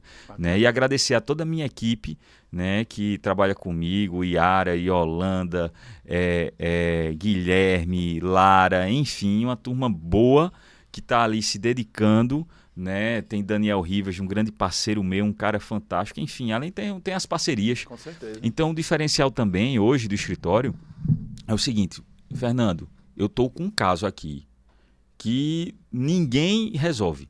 É direito, uma especialidade que ninguém sabe. Eu tenho um profissional para resolver o seu problema. Perfeito. Entendeu? Ah, eu estou precisando fazer um cálculo, etc. Eu tenho o melhor calculista do país. Eu tenho o melhor do país, eu tenho o melhor do país. Porque eu rodo, eu trabalho, eu tenho um network, eu vejo quem são os melhores, eu verifico como é o trabalho deles e aí consigo montar a melhor equipe. Entendeu? Então isso é muito importante. Então qualquer cliente que vai no escritório, ele tem a certeza que vai ser muito bem tratado, muito bem cuidado e que o direito dele, a gente não vai garantir a vitória, não tem como, mas que a gente vai utilizar o melhor que nós temos hoje para resolver. E a gente vai de ponta a ponta. Não é só fazer a ação e deixar para lá, não. A gente vai informar o cliente, vai conversar com ele, vai marcar reunião, vai entregar a mais. Porque qual é a satisfação do cliente? É ser surpreendido positivamente. Porque se você combinou uma coisa e entregar aquilo que você combinou, é sua obrigação. No tá mínimo, dentro, né? Tua obrigação. Tá dentro do escopo. Agora, se você combina uma coisa e entrega além 10 vezes mais, né? Teve recentemente um caso interessante de uma causa com a multinacional envolvendo outro país, São Paulo e etc e tal. E eu participei de uma reunião, amigo, em São Paulo. E o caruaruense aqui, do interior, entendeu? Tomou conta da reunião e a gente fez uma excelente reunião e, graças a Deus, conseguiu resolver tudo certo. Então, assim, são situações que a gente precisa imputar na cabeça do advogado que não tem limites, entendeu? O seu desafio é você mesmo. Então você destrava sua mente, bota energia, vai atrás e outra. Procure exemplos positivos. Pessoas que você vê que estão dando certo, siga o exemplo, converse, incentive, parabenize. Maravilha. Porque muitas vezes as pessoas, você posta uma coisa, aí é mais fácil alguém chegar e dizer, eita, tá fazendo êxito, né? Ó, tá não sei o quê, do que chegar e dizer, rapaz, eu vou trabalhar para chegar a esse ponto aí, nível, parabéns, né? Irmão, e etc. Entendeu? Então, assim, não escutem tudo, bota um filtro aí, siga seu coração, trabalhe com honestidade, corretamente, né? Não falem mal dos outros. Se chegar alguém do seu escritório, mas porque fulano, não sei o que e tal, diga, amigo, olha, não conheço. Ou então, olha, cada um tem uma forma de trabalhar, a gente trabalha assim e pronto. Eu nunca vi ninguém se arrepender de ter feito bem, né? E aquela situação, um líder, né, seja no seu escritório, seja em qualquer outro lugar, ele tem que fazer o que é certo, não é o que é conveniente. Perfeito. E como eu disse a você no início, a gente não pode perder a alma de aspirante. Então é trabalhar o tempo todo. Se tiver que fazer uma petição, se tiver que fazer uma diligência, se tiver que fazer uma audiência, se tiver, bora fazer. Se tiver que ficar na fila de um banco para esperar uma senha, etc., vai fazer. Agora, se tiver alguém que faça por você, aí você otimiza seu tempo e vai captar. Show de bola, turma. E é nesse ponto, Fernando, que a E3 ela ajuda muito na parte do marketing, né? No geral, marketing e vendas no conceito ideal. A gente montou hoje o que a gente chama de consultoria estratégica. Quem imagina hoje um advogado ter que ter um web designer, um social media, um gestor de tráfego, um gestor de projeto, tudo isso dentro do escritório. E não quer dizer que você não pode ter, você deve ter uma estrutura dessa se você quiser crescer ainda mais dentro do marketing. O que a E3 fez? A gente montou um serviço compartilhado. Em vez do escritório ter que contratar cada profissional, a gente compartilha os nossos profissionais que são especializados no marketing jurídico para conseguir entregar o melhor serviço com um único objetivo, aumentar o faturamento do escritório. Se o marketing não faz você vender, não é marketing. Marketing só é marketing quando ele vende. Então, a nossa estratégia hoje é oferecer alguns serviços onde faça o escritório crescer, principalmente na parte de faturamento. Seja você um advogado previdenciário, trabalhista, tributário, empresarial, todas as áreas a gente consegue trabalhar muito bem, tá? Turma, para finalizar, bate bola aqui. 3 perguntinhas aqui para o Fernando, tá? Foi um papo muito bacana, muito insight bacana para o jovem advogado, para o advogado atual, para você também, advogado que quer seguir uma carreira política, né? Tem muito advogado também que tem a vontade de entrar na OAB, não sabe como.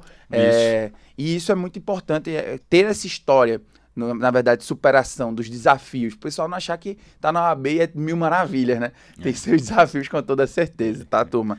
Então, Fernando, se você hoje pudesse citar uma habilidade que todo advogado tem que ter, qual seria essa habilidade? Habilidade e resiliência. Resiliência, saber superar os desafios.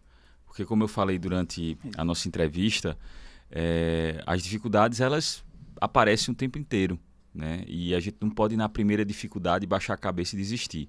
Então, acredito que um dos principais qualidades, né, as principais características que o advogado tem que ter é ser resiliente. Resiliência, né? Perfeito.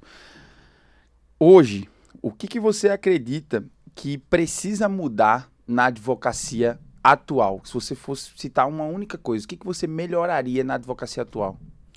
Faz muita coisa, viu? Mas o que eu posso posso citar uma só, a primeira, uma só.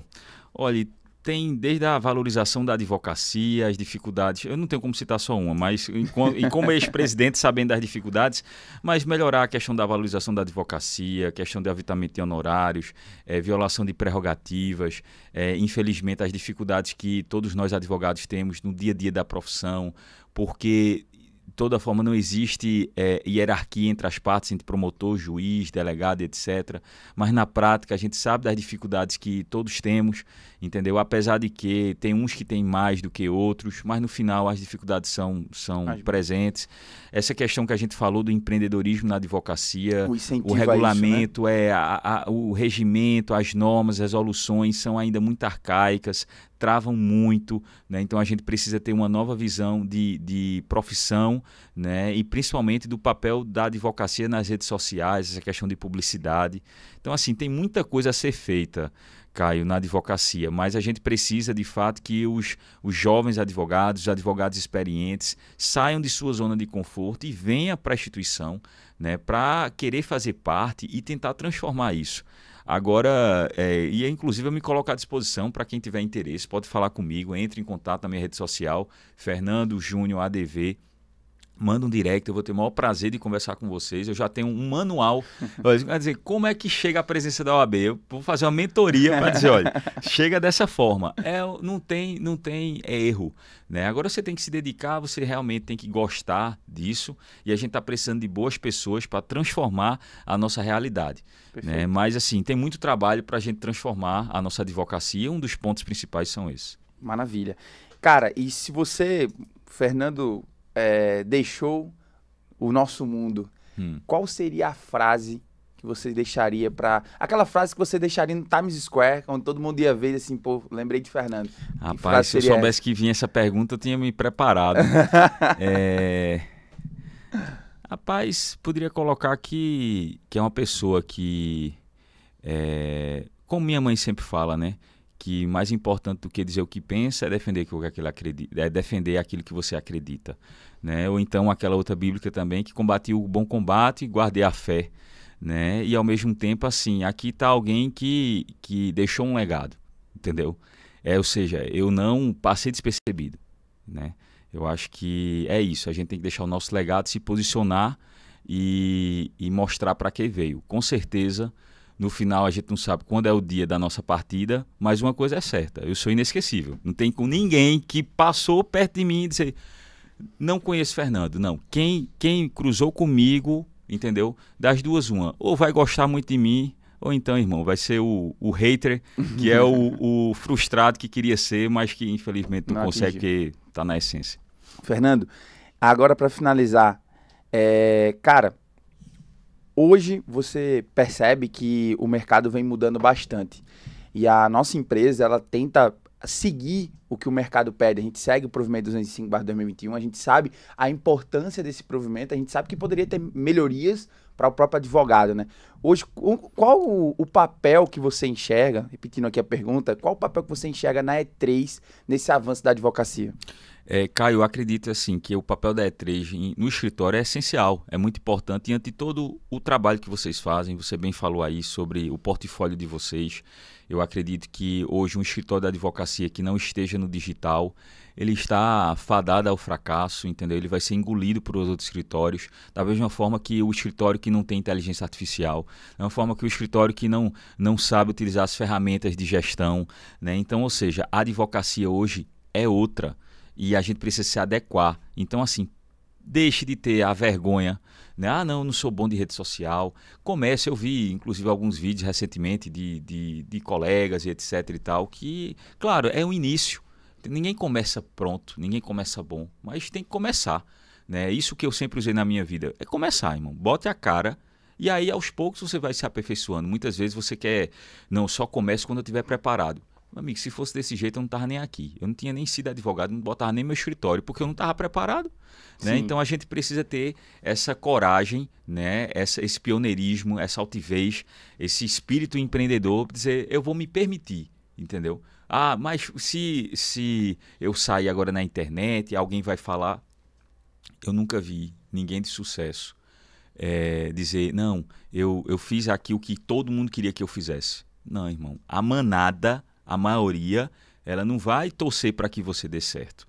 Né? Você tem que fazer o que você acha que é certo, tá ao lado de bons profissionais, de empresas sérias que têm de fato o know-how e a entrega que você espera e se permitir. Comece. Depois você vai alterando. Eita, eu gostei disso, não gostei disso, vamos melhorar isso, etc. Sim. e tal. Mas eu tenho certeza que você vai ter o sucesso na advocacia. E outra, você que está começando agora, não se subestime, não lhe coloque no último canto da prateleira. Ah, não, porque tem profissionais de sucesso que são conhecidos, estão aí. Pessoal, eu conheço gente que tem 1 ano, que está faturando mais do que gente que tem 10, que tem 20, que tem 30. Não quer dizer nada, né? Então, o tempo hoje não quer dizer nada. Até porque você tem inteligência artificial, você tem outras... Agora, é a forma que você pensa. Se você pensar de maneira empreendedora, vai dar muito certo. E aí você vai contar com o Caio, com o pessoal da E3, com toda a equipe necessária para que você digitalize o seu conteúdo, para que você entre no mercado de trabalho. E outra, tem pessoas que fazem uma divulgação pela internet, mas é zero retorno. Por quê? Porque não erra a estratégia, não sabe como vai se comportar. Então, você quer ser visto, conhecido no estado todo, ou você quer ter um retorno financeiro? Porque tem gente que é conhecido no Brasil todo e não tem o retorno que deveria ter. E tem gente que não é conhecido na cidade, mas tem um faturamento gigantesco porque é conhecido lá fora.